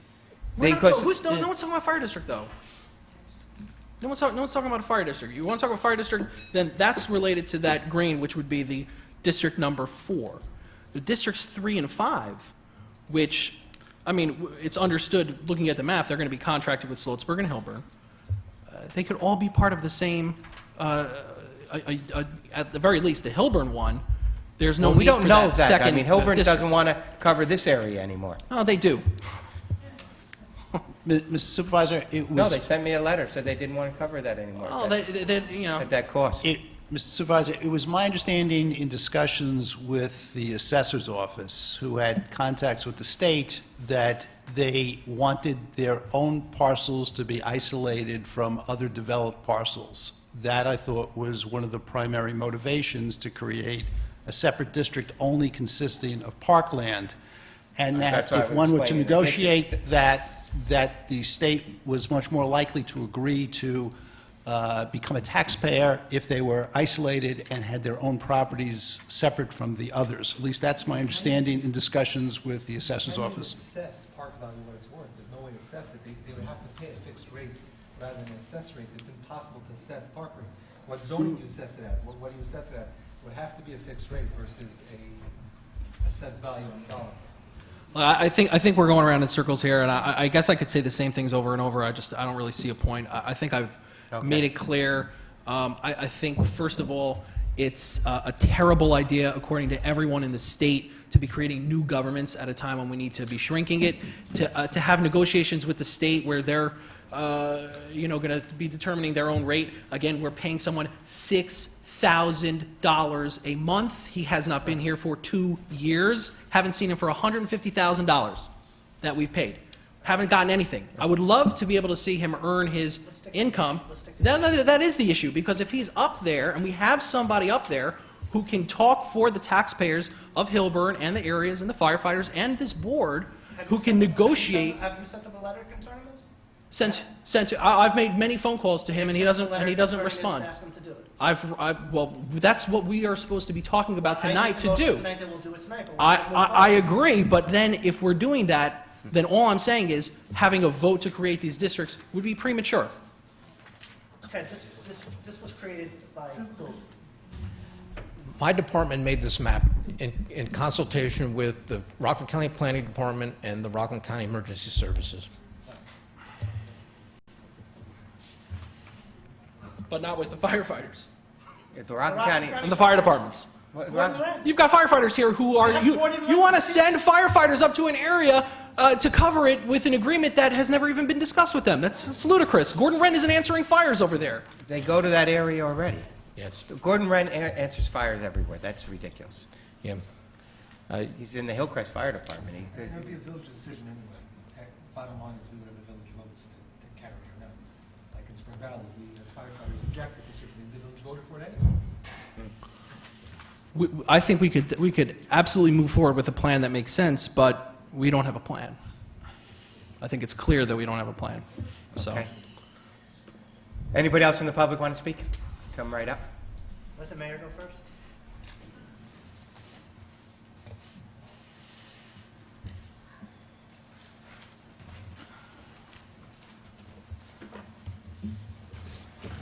My name is Craig Flanagan Jr. I'm the mayor of the Village of Hillburn. Oh, slow down. Say that again. Craig Flanagan Jr., the mayor of the Village of Hillburn. Thank you. I want to thank you guys for having us here tonight. Mr. Supervisor, for saying that we don't want to cover the area that we used to cover, that's not true. We'll cover the area, but we sat down with the fire department and we looked at what we were being paid. We've had 8 calls up there so far this year. These are 2, 3, 4 o'clock in the morning calls. My guys are running equipment. As a matter of fact, one of my drivers are here tonight. We came around one of the corners up there just before the St. Lawrence Center, and it was a sheet of ice. We almost lost a vehicle, I'm going to say 2 weeks ago, I think it was. But to say that we don't want to cover this, it's... I was just quoting the letter you sent me that said you didn't want to, as of Saturday, you're not going to cover it. So that's all I was referring to. Not for the $30,000 you told me that we would cover it for, because we lost a firefighter up there. We lost June Taylor. Guys, I don't know how long ago that was, but we lost June Taylor up there at a fire. Who says $30,000? It's $105,000, I think, that you're being paid to cover these parcels, which is a total parcels, just to give you an idea. And Now, by believe the me. way, it's at $30 per thousand. It's 10 times more than any other fire department is getting in the county. And you have total parcels in that district are 58 parcels. The Molson Fire Department, which only charges $2 per thousand, has 6,512 parcels. So you have 58 parcels, and you're getting $105,000 to cover those parcels with an assessed value at $30 per thousand. So that house, that property I mentioned there, their tax for their fire is 3 times what they pay in taxes. When they bought that, did they look at what they would be paying? They knew what they would be paying. They looked at it. Okay, but tell me this. I want to ask a couple questions. Mayor, let me make something clear. This is not our money. This is not the town's money. Sure. This is not money that comes to the town. We don't make money. We don't lose money. We have nothing to do with it. All this is collecting of the taxes for the people within that area. Sure. And sure. they're paying 40 times the value. Now, if they filed a taxpayer lawsuit which they've challenged, which they've threatened in both Sloatsburg and Hillburn, they could be going back years, and it would have to be a huge repayment. You're going from 150 to 105, and Sloatsburg is going down as well, the exact same percentage. So Sloatsburg was getting $32 per thousand. They're dropping to $24 per thousand. You were getting $40 per thousand. You're dropping to $30 per thousand. Okay, but Mr. Supervisor. I'm talking about equity for the people that live there. It has nothing to do with our revenue or anything. Well, this is the problem. Not many people live there, but there's several buildings. Does the recycling center pay taxes? Does the transfer station pay taxes? No. No, I know. We go to several buildings up there that don't. Does the St. Lawrence Center pay taxes? We pay taxes in... You don't pay to the village of Hillburn. We go to several buildings up there that generate no revenue to the village of Hillburn. We pay taxes on like the HTI building and Yes. up until then Yes. it goes up into unincorporated. Yes. And, But from there, and from beyond, public entities don't pay taxes, and that's why we're trying to get the Palisades Interstate Park to pay. Because I that hope would you be- do. That would be a big payer. Yes. And if you cover that area, which you're covering now, you'd get all that tax revenue if we're successful from the Palisades Interstate Park. And I'm hoping that would. I hope so, would bring too. your numbers back up. but well, if you have, they're not if, gonna- but I'll tell you this, the Palisades Interstate Park is not gonna be paying $30 per thousand.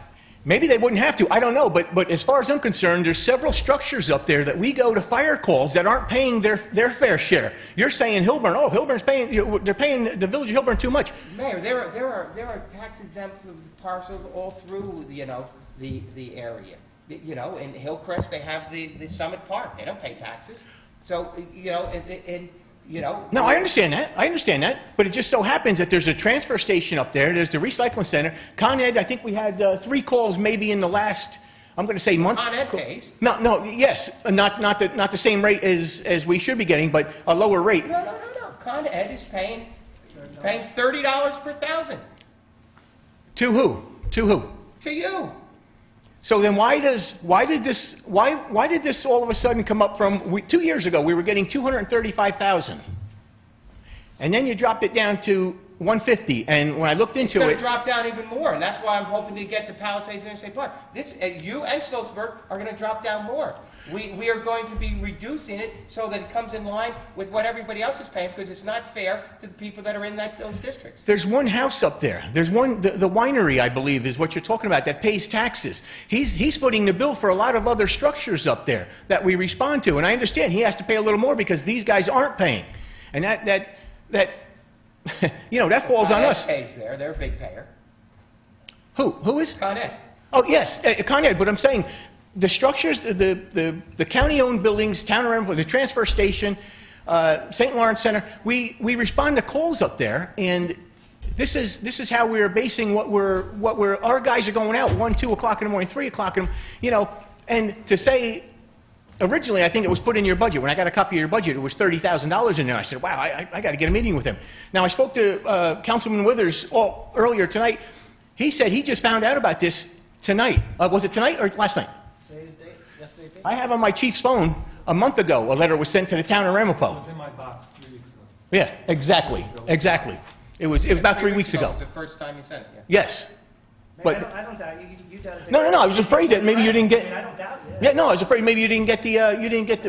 But we tried to establish this early on, and I know when we met at the legislature, when we spoke at the sewer meeting, you said we found 105,000. I went back to my board, we spoke to the chiefs and whatnot. We looked at our calls we went through, and we said, you know what, we got to get to 150, or you know what, maybe. And we heard that you were looking for somebody else to go up there. You know what, maybe it's time for us to give it up. We don't want to give it up. Believe me, we don't want to give it up.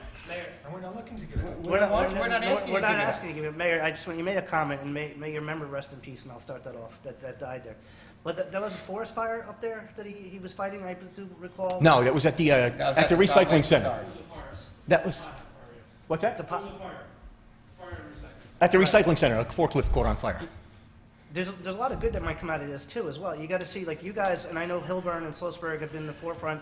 Even last summer, there was a lot of forest fires, right, Chief Kelly? Yes. And that was up in the parkland with the Palisades Interstate Parkway.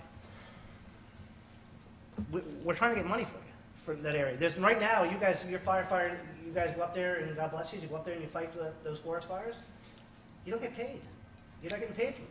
Oh, it costs us fuel, it costs us equipment, gear, time, it costs us quite a bit of... Well, I don't want it to cost your lives. What I'm saying is, right now is what we're trying to do is recuperate that. I think what's happening is we're mixing 2 totally different issues into one. Yes. There's the issue of the contract with Hillburn, which has nothing to do with what we're doing tonight. What we're doing tonight is just separating districts for the people that don't pay. It has absolutely nothing to do with the contract with Hillburn. I think, respectfully, Mayor, I think the mayor and the supervisor should have this meeting privately and try to work something out, come back to the board with that. Mr. Supervisor, I did call twice, probably a month ago. I spoke with you at the solid waste meeting at the Yes. sewer district, and I explained to you that we were going to do the exact same percentage reduction from Hillburn as we did for Slotsburg. And because it's way out of whack. People are paying people were paying $40 per thousand for when other people in the town, in the Tolman Fire Department, I quoted you what the exact number was, but in people that live in the Tolman Fire District, like myself, are paying $4 per thousand of their assessed value. And people that are living within the district that you're covering there are paying $40 per thousand, 10 times as much. It's not fair. It's not fair to the property owners that are there. I love the service. I love the fire department, but it's not the fiduciarily the right thing to do. We have no justification why you're paying $40, 10 times more than everywhere else. I mean, here's the bar graph. This is what people pay in the town, across the entire town. That's what they pay for fire protection. In these districts, it's way up here. But you had to know this 2 years ago when you bumped us up to $235,000. I think it was Mayor Jackson. I think 3 years ago. Mayor Jackson asked you for $235,000. You bumped him up to $235,000. And then I did a little bit of homework, checked with the county, and it was high. I've always been trying to help the village and the fire department there. I have. But when it comes to my attention that from the owners there and the amounts, it's just out of whack, and we have to bring it back into line. So if I'm correct, you're fighting for, I believe it's one owner there. I believe it's one owner. No, I'm not. No, I'm not. There are 58 property owners there. There are 58 parcels in that area, with an assessed value of $3 million, and it's a high assessed value because you have the transmission line there. So the assessed value is $3,687,735. That's the assessed value of those 58 properties. If you look at some of the other districts that are bigger districts, like Spring Valley is assessed at $15 million. That's for all of the Spring Valley, the entire Spring Valley Fire District, which they have that assessed value. Let's look at East Spring Valley. It's $6 million. And East Spring Valley is paying on that $6 million of all those property owners. East Spring Valley is paying $5 per thousand. You're paying $40 per thousand. It can't be. It's brought to our attention, and it can't be. Mayor, does... And you know what, next year, so what we did, we tried to work on the tax rate side, lowering the tax rate side so it wouldn't be as much of an impact on you. If we had taken you down to what it was, what it would be if it was in line with the other department, even taking the highest tax rate of anywhere in the town, you would have been, the maximum that you would have gotten would have been $30,000. And we didn't want to have that big amount put down on you, so we took a percentage of the tax rate and reduced that down. And we did the same for Sloatsburg and Hilburn. Mayor, the monies that we collect and goes back to the fire, does that go directly towards fighting fires, the equipment, 100%. Or does it go back to your budget to balance your budget? No, 100%. It goes into. We spread that out through it roughly costs us roughly around $300,000 for our fire department to operate. How much? I'm sorry. $300,000, roughly 290. I think it was 292,000 we went through to operate our fire department with our. So what you're saying is what the supervisor said, if we gave you almost $230,000 last year, we almost covered the entire cost just for those partial properties up there to run your fire department. Yes. You know, imagine people in the village of Hilburn were paying near to nothing then. Well, I wouldn't say nothing, but yeah. 230 and it's 300. And when we looked at it, it was high. I did a little bit of homework with the county, and they said it was high. And when it came back at 150, I checked again, and they said that's more than fair, the 150. Well, I'd like to know who said that. When at 150, it's $40 per thousand. Well, the bottom line is, we have a service. You know, we're trying to help you guys out. You know, it's 2, 3, 4 o'clock in the morning. Our guys are getting up, taking equipment. It's, you know, like I said, we had a firefighter pass away up there.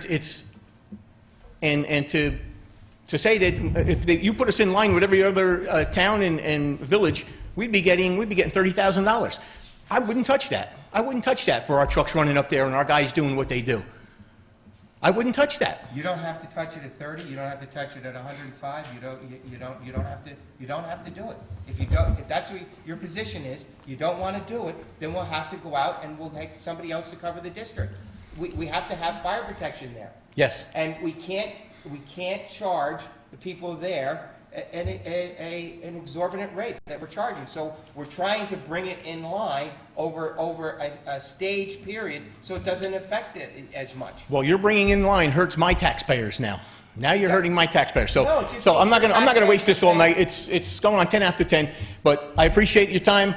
That's the last. It's not true that it's hurting your taxpayers. I'd like to keep the discussion like Councilman Allman said. Well, I'd like to get maybe a private meeting. We could sit down. I don't want to take everybody's time, but I'd like to go over this. We can go over this. I wasn't given a call, and Mr. Zarenko, you said that you spoke to fire departments. We never. I spoke to my guys. We spoke with fire emergency services. Oh, okay. Because no fire department. They spoke with fire departments. Did you guys speak to anybody? There's 3 of my chiefs there. They never spoke to anybody. Okay, all right. Well, whatever it is, it's if it's broken up, however you have it, we'll cover that. It's no big deal. But we put something out. There it is, and I'd like to sit down with you. But I did call you twice, Mr. Supervisor. I called you twice, and apparently you didn't get my message, or I spoke to you, and I told you that we were going to raise it from the 30,000 to 105. Yes. And that was at exactly the same percentage. That's exactly what I told you. And you said, okay. It's the exact same percentage as we did with Sloatsburg. Okay, but when I brought it back to my board, my fire department, they said, we went through some costs and whatnot, and said, let's stick with the 150, see if we can go to the 150. That's what we have on the table, and, that's where we're at. Well, then tell me now. We were here before the whole board. As of Saturday, you won't be covering it anymore.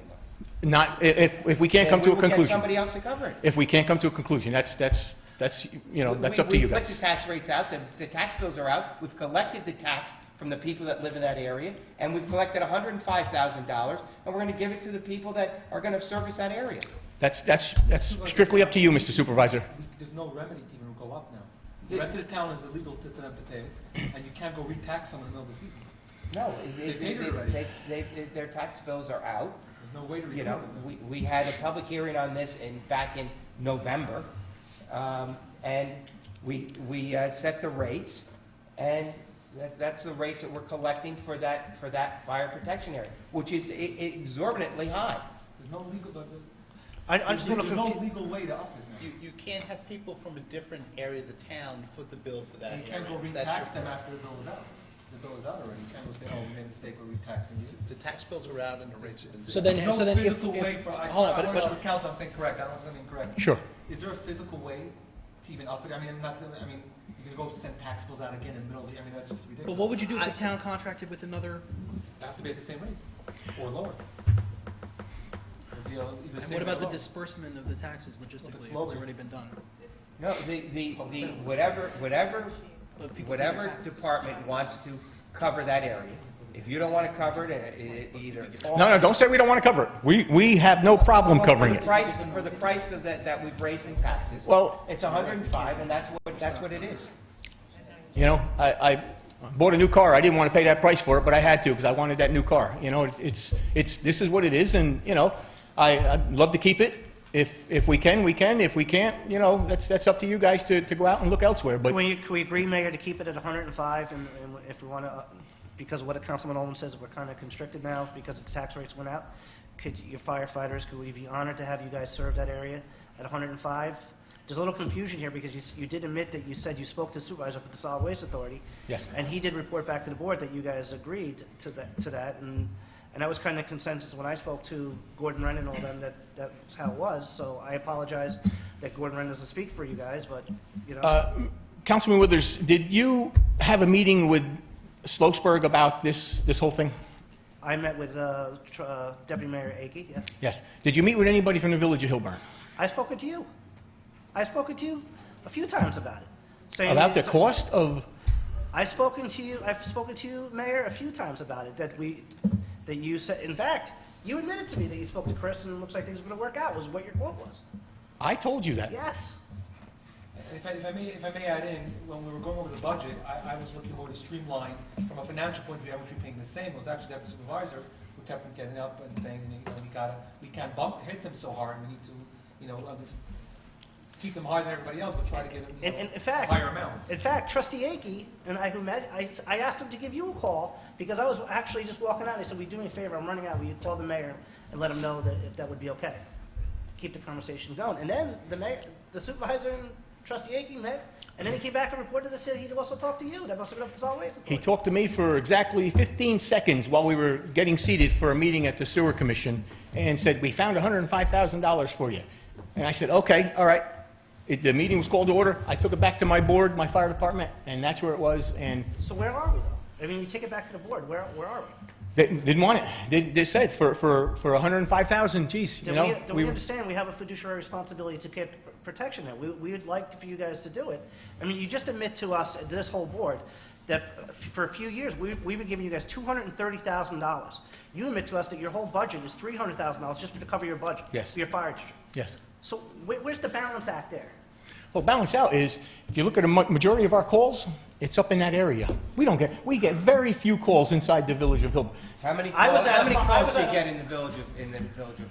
Chief, how many calls? 100, 130 calls? Oh, what, inside the, I'm sorry, altogether? Yeah, inside the village. Oh, inside the village? 50? 60? And according to Gordon Wren, you got 86 calls in that district. Last year? About 40 in your fire district, 40 to 50 in your fire district. All right. You know what? Let's. I mean, that's what Gordon Wren says. Well, yeah, we supply him with whatever paperwork, but If there's room to still, I mean, we're not voting on. Could we do like this, what we're talking about here I is understand. an aside Yeah. from the other things. Yes. The other things, I'm trying to get it so that we can get the PIP to pay, which would Benefit you. bring it up. So what's going to happen to Sloatsburg and Hillburn, next year, you're going to be reduced again. And absent of the PIP giving us money, then your real dollar amount is going to come down again next year. Both villages, we're on a plan to reduce it so that it comes in, that fire protection comes in line with everywhere else. And if we get the PIP to cover, then you'll be able to get more real dollars, and maybe we can get you back up to where you were, because we're then putting a whole new area there. well, until they reduce it, this is where we have to be. I can't wait if the PIP, maybe in 3 years, 4 years, you guys reduce us down to where it becomes not worth our time, our effort, our equipment. I'm surprised that you're saying that you're not going to cover it for $105,000. That's $30 per thousand of assessed value. $30 per thousand of assessed value is 10 times anywhere else in the township. If you don't want to do it, Mayor, I don't understand it, but if you Mr. don't Supervisor, want to do it, I have no problem doing it. I have no problem doing it, but we have to. well, you have wanna to tell me now, because Saturday, the letter you sent said that now, first it was going to be you sent a letter, said it was going to be the end of February, and then you sent another letter that said it's going to be this Saturday, which we just got the other day. Yesterday. 3 weeks ago. No, we just got a letter February yesterday 10th. that said it's going to be February, it's going to be Saturday you're going to be done. Originally, you said it was going to be the end of February. Now I just got a letter yesterday saying that it is going to be Saturday. This Saturday, you're going to stop covering the area. So tell me now, because if you're not going to do the area, today's Wednesday. If you're not going to do the area, then tomorrow I'll go out and I'll ask the other districts if they're going to do it. I just got this communication from you that said you're not doing it as of Saturday. Previously, you'd sent a communication saying Not at for the end- $105,000. At the end of February. Now you've upped it up to, so you're not going to do it. That's you're telling me. You're not going to do it for $105,000. No. I will have to get another fire company to do it for $105,000. Okay, I don't that's- have any choice because we have to have fire protection there. And I don't have any choice because that is what we collected from the 58 property owners, mostly the Orange and Rockland Utilities, which is the biggest assessed value there of the $3 million. And That's it. Well, I think we're beating a dead horse here. Okay, well, you know where we are. There's, we sent you the paperwork there. So, but Well, the I did. paperwork we got yesterday, we got a letter yesterday. That's passed. We read it. Well, I tried to get I put 2 phone calls into you, and I didn't receive a call back. I would like to have gotten a meeting. I heard that Mr. Councilman Withers met with Slosberg. I figured, well, they'll probably be calling us any day now. And We Mayor- never got a and Mayor, I call. have We just spoken- got, there's 105 guys, take it or leave it. And, there was no call to me. As the mayor, no respect to our village, to our fire department. It was, here it is. That's not Take true. it. It's not true. Okay, is this true of last year? Is this true of last year? Last year, on the last day of coverage, you sent a letter, either take it or not, at a board meeting. Mr. Friedman, Councilman Friedman, you were there, I believe. You were there. It's either we had to sign it. We didn't get a 2-week notice to look at it or see what was going on. You cut it. We didn't get anything. We got it at a board meeting. It came in that night at a board meeting. I don't do business like that. I don't operate like that. I'll give you something in a month in advance or whatever, but I don't operate like You gave that. me a letter yesterday. You just gave me a You letter gave a letter today. yesterday. That same letter was 3 Saturday weeks we're ago. stopping. Don't tell me you give it a month in advance. Okay, well, that's what it Mayor, is. hold on. That's what it You're is. saying- you're Thank saying- you. I'm not going to waste any more time of yours, mine. All right, thank you, guys. I appreciate Okay. it. Thank you, Mayor. Okay, anybody else on this public hearing on these district lines? Robert, come up.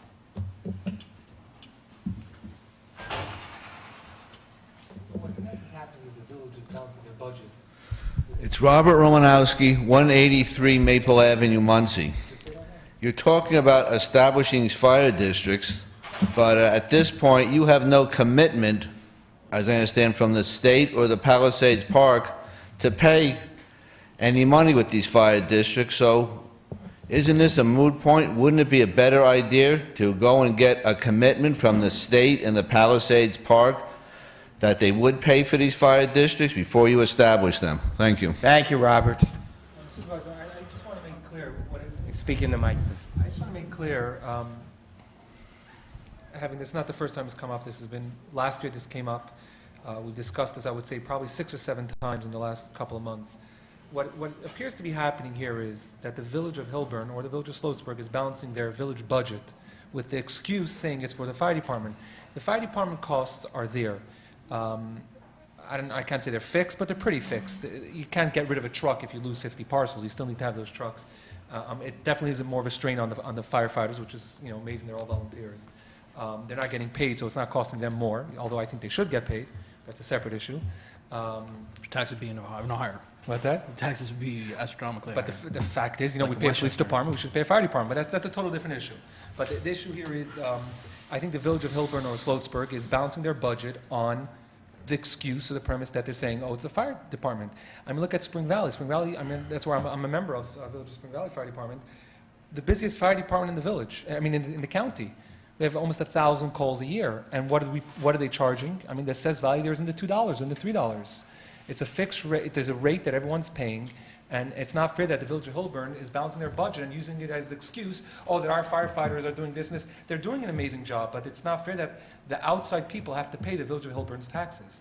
I mean, our police department goes to the village of Hilburn. It's not-for-profit also. It's not unfair. It's not legal for them to be paying. They're balancing their budget off people that don't live in the village. It's not the fire department budget, it's the village budget. Right. Because this doesn't go to the fire department, it goes to the village. Anybody else that wants to speak on these public hearings? Motion to close, do we need to? Just before we do that, I'd like to just offer something on this issue. Because there are really no agreements pending right now. We're still having conversations. I understand the interest in establishing the extension of the districts, the creation of these new districts. Mr. Supervisor, let me work with you on this issue. If you are dealing with Albany on this issue, I will go to Albany with you on this issue. I am right now working with people in Albany in the state government who work very hard to prevent new governments from coming into creation and are working to eliminate existing governments. They could be of help, possibly, if we reach out to them. So all I think right now, we don't need to adjourn. We don't need to have a vote right now. let's take some time and make an effort. And I'd like to be able to have an opportunity to make the effort to reach out to these officials in Albany who may be able to work between us and the PIP to come up with a way where they will pay taxes, and it won't have to be done by creating a new government. Okay, I'll be glad to have you work with myself and the assessor, and I'll let you know when we're going to have any of those conversations with people in the state. But you are totally interpreting what we're doing here tonight. What we're doing here tonight is putting these parcels that are being covered right now by Hilburn, Sloatsburg, and Hillcrest. They are being covered right now. All these are being covered.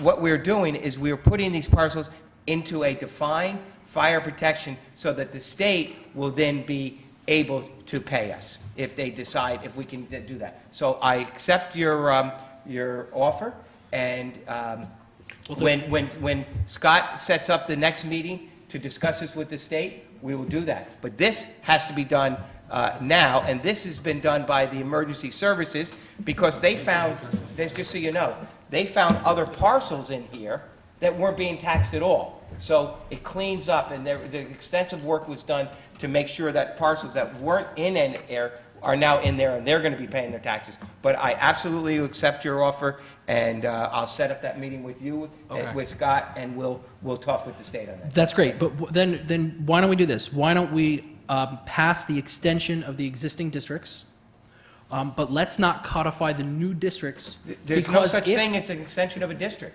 These are districts. The extension of District 1 and 2, the ones that were on the agenda. We have 5 items on the agenda. These are not districts. This is all fire protection area that the county has said the proper way to break these up is this way. Okay, no, yeah, in terms of who's going to cover them. Emergency services. In terms of who's going to cover them. But what I'm saying is if we... And the parcels that would be in there and as well. Right, but if we establish Districts 3, 4, and 5, we could lose the leverage of being able to go and work with, have some people in Albany who would help us be conduits to PIP and get the tax revenue. I don't think so. I don't think we'll lose any leverage. There's no If I'm not mistaken, it has to be before March 1st because we lose the tax roll for this That's year. right. I believe it has to be by March 1st. What has to be before March? This has to be If it's not established. voted before March 1st, we lose a whole year of tax on the tax We roll. lose on the And tax I know rolls. with the state, I can't say with taxes because I don't have any experience with that, but with other projects, you can't even talk to the state until it's done. But we don't even have any. We don't have any agreement with the state that they're paying They won't a even dollar. talk to you unless you have a district.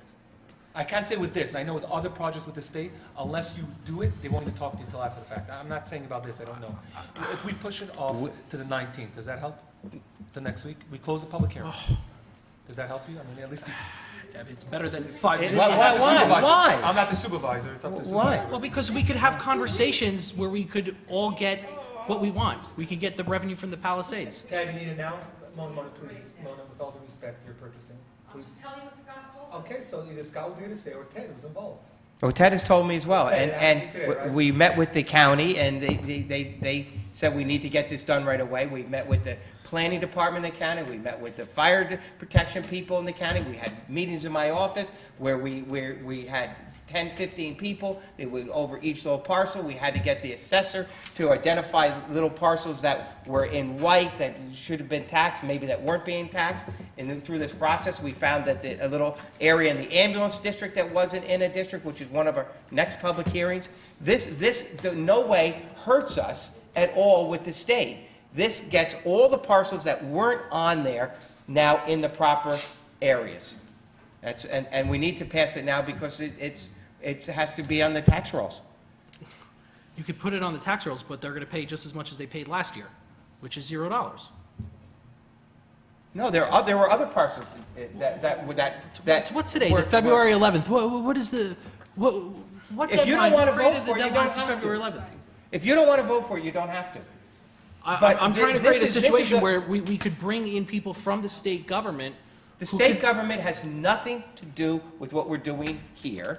This is an initiative by the county across the entire county of Rockland to make sure that the fire districts, fire protection areas, and fire districts were properly mapped out.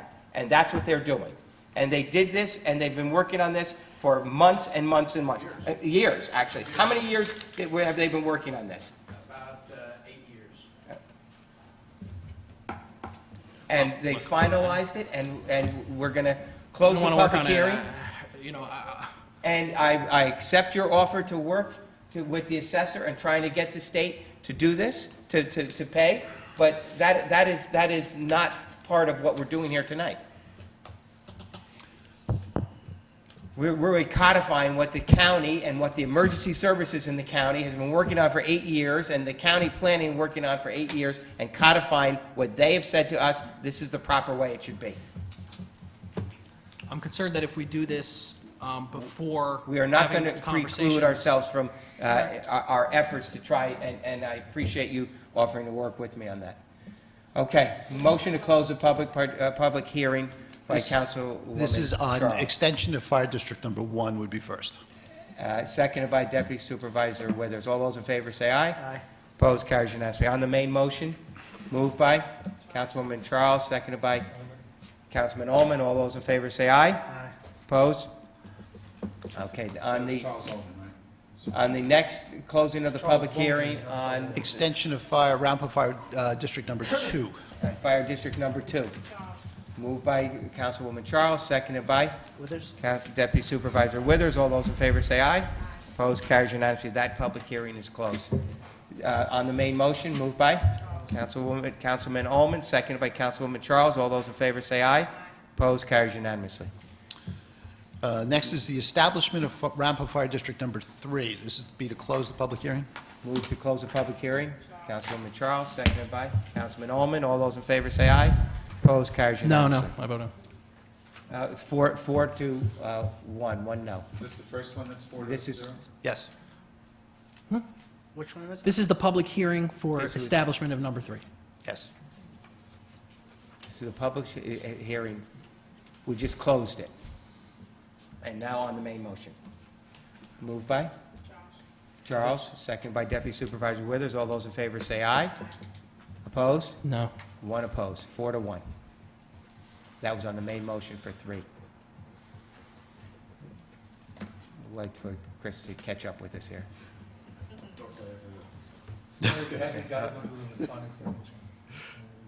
You good? Ready, number 4? Yes. Public hearing number 4. Moved by Charles, seconded by Withers? Deputy Supervisor Withers. All those in favor say aye. Opposed, carries unanimously. On the main, 4-1, to close the public hearing. On the main motion, moved by Councilwoman Charles, seconded by Ullman? Councilman Ullman. All those in favor say aye. Opposed? No. Carries 4 to 1. The next public hearing, Council, is It's to establish Rampa Fire District Number 5. The first motion would be to close the public hearing. moved by Councilwoman Charles, seconded by Deputy Supervisor Withers. All those in favor say aye. Opposed? No. 4 to 1. On the main motion, moved by Councilwoman Charles, seconded by Councilman Ullman. All those in favor say aye. Opposed? No. Carries 4 to 1. Next item on the agenda would be the public hearing on the extension of Ambulance District Number 1. I declare as exhibits into the record. Number 1 would be a notice of public hearing. Number 2 would be the affidavit of publication. Number 3 is the affidavit of posting. And number 4 would be the map, plan, and report dated January 23rd, 2015. Mr. Zarenko is here to explain why the extension of this ambulance district would be appropriate at this time. Thank you, Mr. Klein. Mr. Supervisor, the ambulance districts historically in Ramapo, there had been 3 of them. Some time ago, they were consolidated to 1 district. There was a small area in the southeast corner of the town that was not included in that district when it was formed. And this goes back to, I think, 1996 or 86? I think it was 86. Yeah. And that little piece at that time when those districts were formed, it's a little, basically a little subdivision in the south part of Chestnut Ridge. It was covered by the Orangetown Ambulance Corps at that time, and At that's that why it time. wasn't put in there. But now we know that historically now, looking through the records, we see that it is covered by Feist Ambulance Corps now, and it's appropriate that they should be And it's in appropriate the that, district. that- They're in the town and they should be in the district. Because That's sometimes correct. these districts go across town borders, but if there's a 911 call from that area, which you've checked, the dispatchers put it to the Feist Ambulance Corps. So it's appropriate that it's put in the ambulance Correct. district. Okay. Anybody that would like to speak to us on this public hearing? The public hearing is now open. Moved by Councilwoman Charles, seconded by Withers? Deputy Supervisor Withers. All those in favor say aye. Opposed, carries unanimously. On the main motion, moved by Councilwoman Charles, seconded by Withers? Deputy Supervisor Withers. All those in favor say aye. Opposed, carries unanimously. Thank you, Ted. Okay, thank you. Okay, Michael, we have one more public hearing tonight. This is a continuation of the prior public hearing addressing a proposed amendment to the Scenic Road District Law.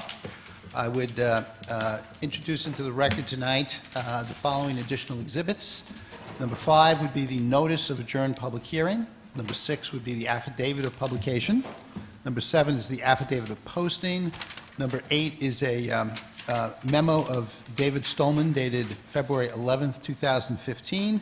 And number 9 would be the environmental assessment form and negative declaration proposed by Mr. Stolman. So with that, we can open the public hearing. Okay.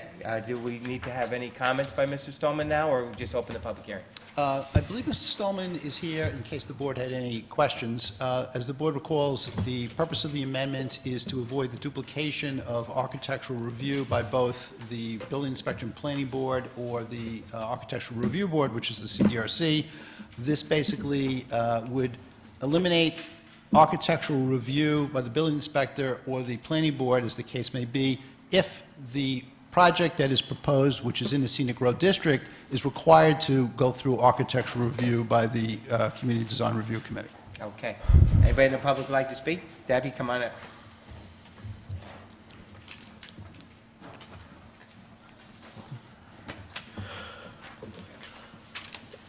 Thank you, Supervisor. I just lost my comment. Deborah Muniz, 5 Rose Hill Road, Suffolk, New York, 10901. Thank you. Yeah. What? God bless you. Okay, thank you. I just, this is very quick.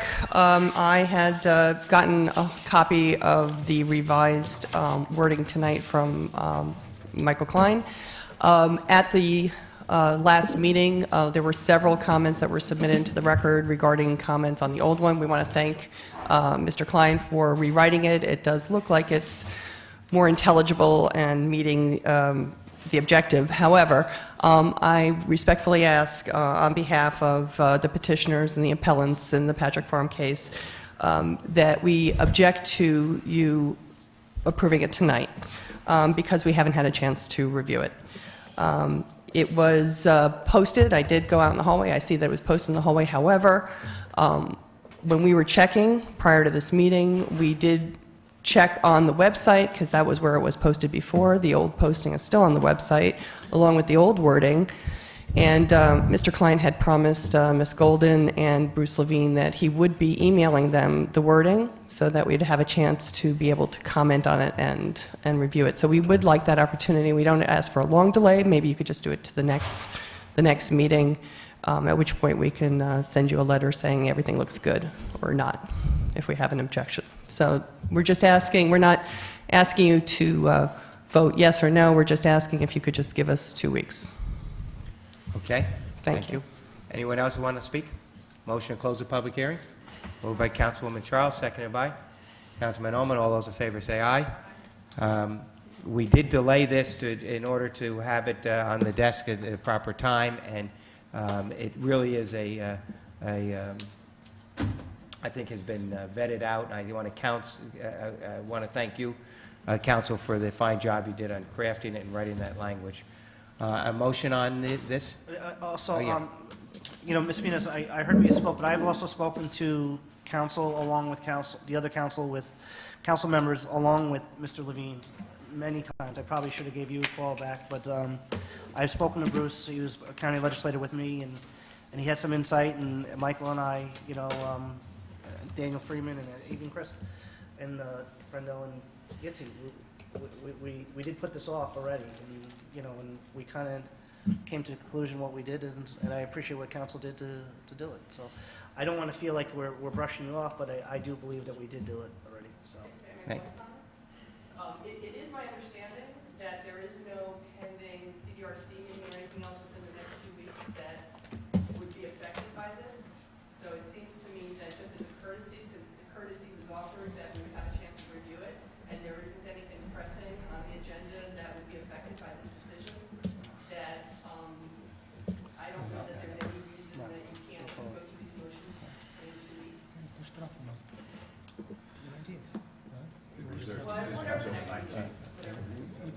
and if we push off every request that someone makes, we would still be in 1920s.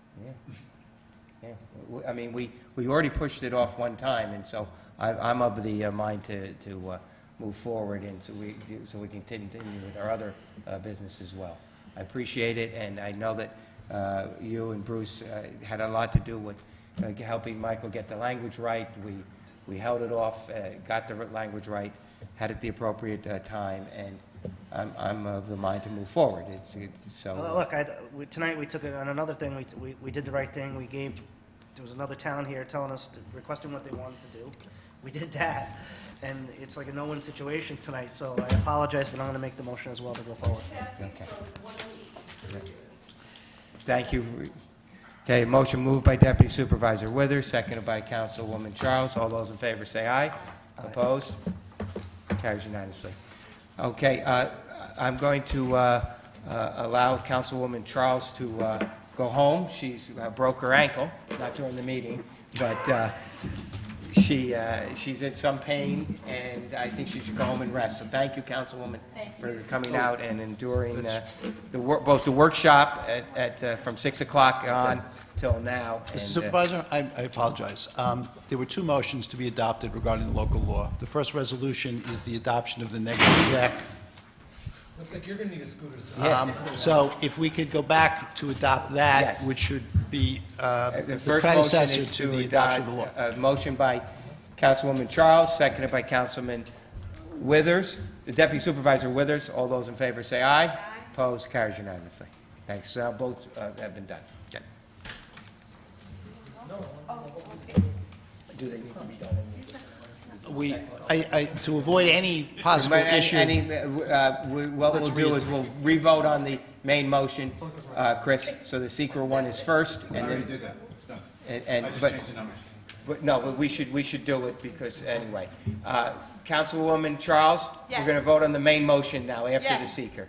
Moved by Councilwoman Charles, second by Deputy Supervisor Withers. All those in favor say aye. Aye. Opposed? Carries unanimously. Thank you. Thank you. Be safe. The next item on the agenda is the acceptance of the minutes from the January 14th meeting, 2015. These are the regular minutes for January 14th. Moved by Councilman Ullman, seconded by Withers. Deputy Supervisor Withers. All those in favor say aye. Opposed? Carries unanimously. Next item is the regular minutes of the January 28th meeting. Withers. Moved by Deputy Supervisor Withers, seconded by Councilman Ullman. All those in favor say aye. Opposed? Carries unanimously. Next item on the agenda is our Town Attorney, Michael Klein. Thank you. We have two agreements for approval. The first is an intermunicipal agreement regarding a wireless communication tower where the town splits 50% of the fee with the Village of New Hempstead. Withers. Moved by Deputy Supervisor Withers, seconded by Councilman Ullman. All those in favor say aye. Opposed? Carries unanimously. The next resolution does two things. Number one, it approves an intermunicipal agreement with the County of Rockland with regard to the design for the decommissioning of the Lake Suzanne Dam, and would also approve the proposal of Mazer Consulting for engineering to study the feasibility of doing so. Withers. Moved by Deputy Supervisor Withers, seconded by Councilman Ullman. All those in favor say aye. Opposed? Carries unanimously. We have two settlements of claims. The first is a matter called Neufeld versus the town. This is a matter that will be settled for the sum of $60,000, of which the town will contribute $50,000. Moved by Withers. Deputy Supervisor Withers, seconded by Councilman Ullman. All those in favor say aye. Opposed? Carries 4-0.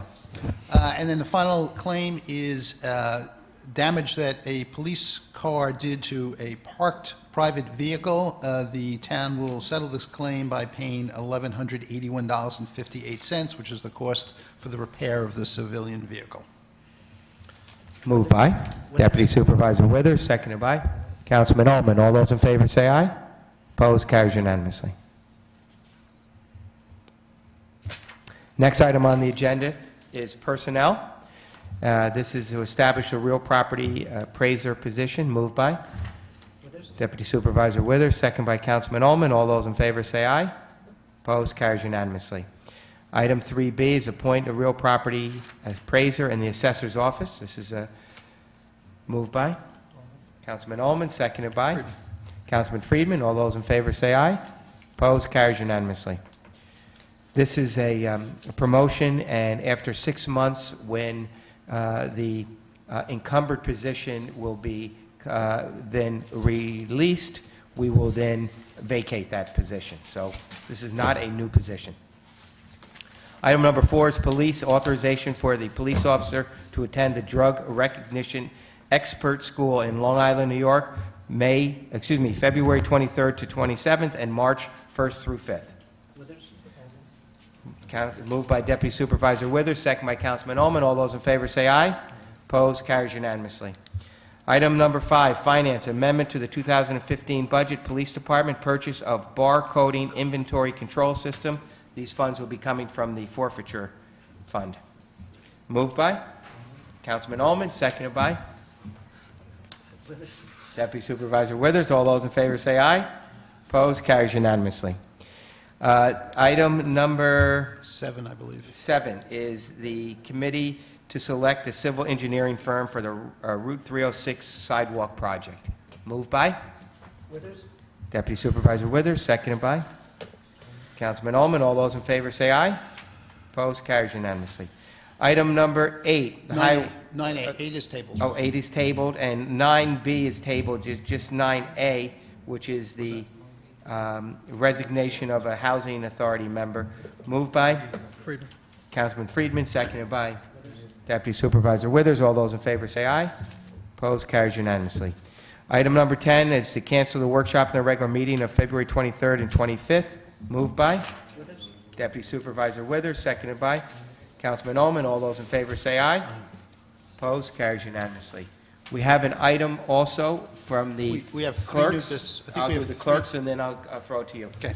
This is an authorization for the town clerk to attend the IMC Regional Annual Meeting, March 5 through 6, 2015. Moved by? Moved by Deputy Supervisor Withers, second by Councilman Ullman. All those in favor say aye. Opposed, carries unanimously. Next item, council. Is in agreement with Par Pharmaceutical. Mr. Supervisor, I believe you have as much knowledge about the substance of this as anybody. Okay, so this is an agreement with PAR. I'd met with PAR on this.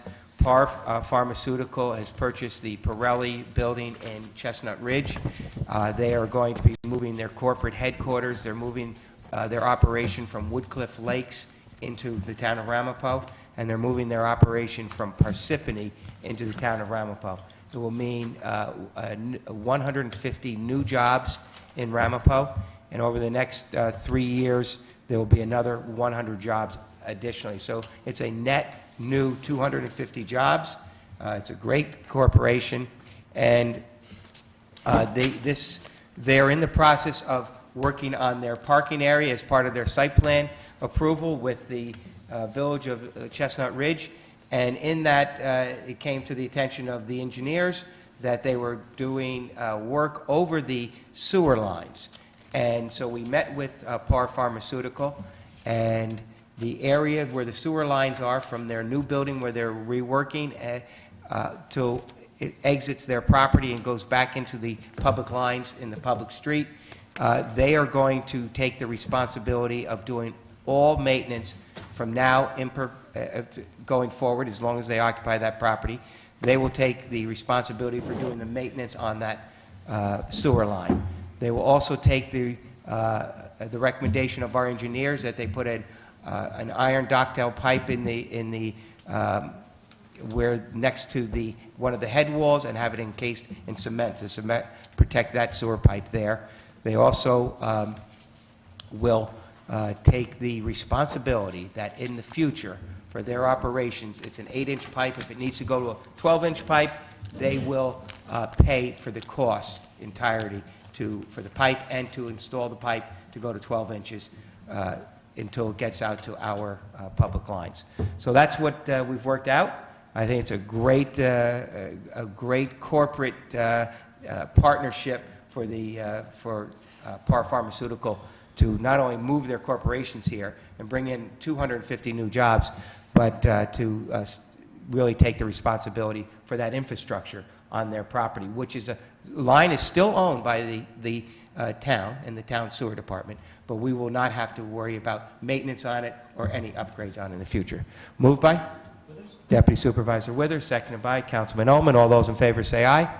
Opposed? Carries unanimously. We have two other items. The next would be a resolution acknowledging the distinguished service that Judge Alan M. Simon has performed for the town of Ramapo in his position as town justice.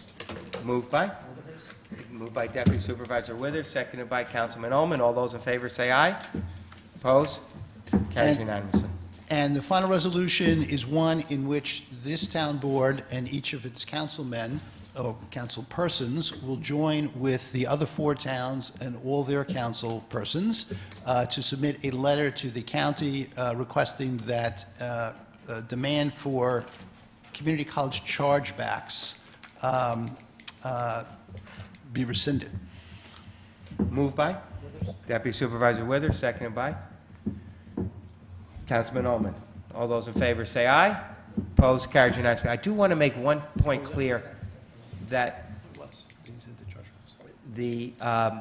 one of the things about the county chargebacks is that the county receives money when people from out of the county come to our community college, and they take that money and they keep the revenue, but yet they want to put down the expenditures when somebody from our town or the other towns goes to another community college.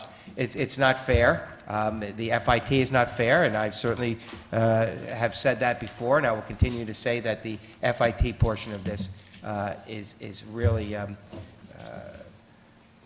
puts things out of whack, because sometimes we're paying, the people in the town, or residents are paying $10,000, $12,000 for someone to go to school at the FIT in the graduate program. So it's appropriately a state facility run by the county. The budget is run through the county approves the budgets, the county receives revenue from other counties when we take in their residents into Rockland Community College. They don't pass that down to us.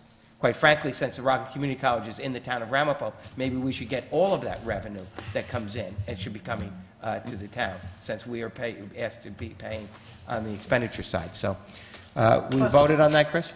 Plus it's a good point that the college chargebacks were already built into the Rockland County real property taxes in 2015. Correct. So, I mean, there's a good point there to make this, it's a double tax. Absolutely. You're absolutely right. And to be a little sarcastic, Yes. I mean, thank God Muntz is not coming and saying, hey, we need more money, because we cover RCC. Don't go to UC. Motion to adjourn. Public participation. Didn't we have public participation? Thanks, Chris. You can take all your time you want, as long as it's 3 minutes. Public participation, there's a time limit. Can Go I ahead. skip the Go address? ahead, Debbie. Deborah Munitz, 5 Roseville Road, Suffolk, New York. I had sent a email to you guys regarding an outstanding issue that's been going on for 20-some plus months. I had brought it to the attention of Mr. Sampson that our laws are not on the E-code that is linked from the website, and it was causing some consternation because the employees of the town of Ramapo were under the mistaken understanding that they were. And so, after having a little bit of a debate, Chris had come along and interjected and asked if he could help, and I forwarded, and he was able to confirm, and Alan was able to confirm also that there are substantial codes that are not up on E-code, and I had asked if you could please put it on the agenda. I don't know if you actually have to do anything. I think it's just like something that you're just supposed to do. I'm going to let Councilman... But- Are we referring to the site plan regs and the subdivision regs, or is there something else? But it's my understanding the rest of the code is on there in its entirety, and those should be on soon. Mike, they're so substantial, I don't know what's not up there. And that was one of the recommendations I had made, was that because of the discontinuity of the numbering, that it would seem to me to make sense, like in my old IBM days, we used to have like blah, blah, blah, this page intentionally left blank, or this number, like something, this is the end, or this is intentionally skipped, or something, so that if you were to come along and look at it, that you know that this is it. That this is the sum total of everything. I can't tell you if it's the sum total of everything. I believe the entire code, all our local laws are on the website, have been for quite some time. The only two items that are not are the subdivision regs, and the site plan regs, which were adopted by the planning board. Those are in the process and have been for quite a while being revised. But your point is taken, and it's our intent to post those as they exist shortly. But I believe everything else is online. I've addressed you that in the email. I was working on that last year. The board actually authorized the town attorney's office to pay the fees. Don't we have a company that services us? We approved, and I was working with Steve Powers, and he was actually finishing up, and then Steve Powers left to go to the county, so it sort of fell to the wayside. But I gave you an email, I gave you my word that I will be working on it in the next couple of weeks to get it back up. Next week, we're going to in the town or the towns and cities, so nothing's going to happen, but after that. I just wasn't sure whether it was if you needed to do anything to make that happen. We pay a service out of Rochester. In fact, for disclosure purposes, I actually accuse myself from it because my wife's cousin actually works for the company. So it's an online firm. Everybody uses E-code. There's no excuse. It's okay. That's the one. Yeah, we go down to Association of Towns. They're one of the first ones. The code. It's a nice guy. Okay. Debbie, thank you So for thank you, bringing that to and as far as you know, attention. there's nothing else, right? Thank you. Okay, thank you. Thank you. Robert, come right up.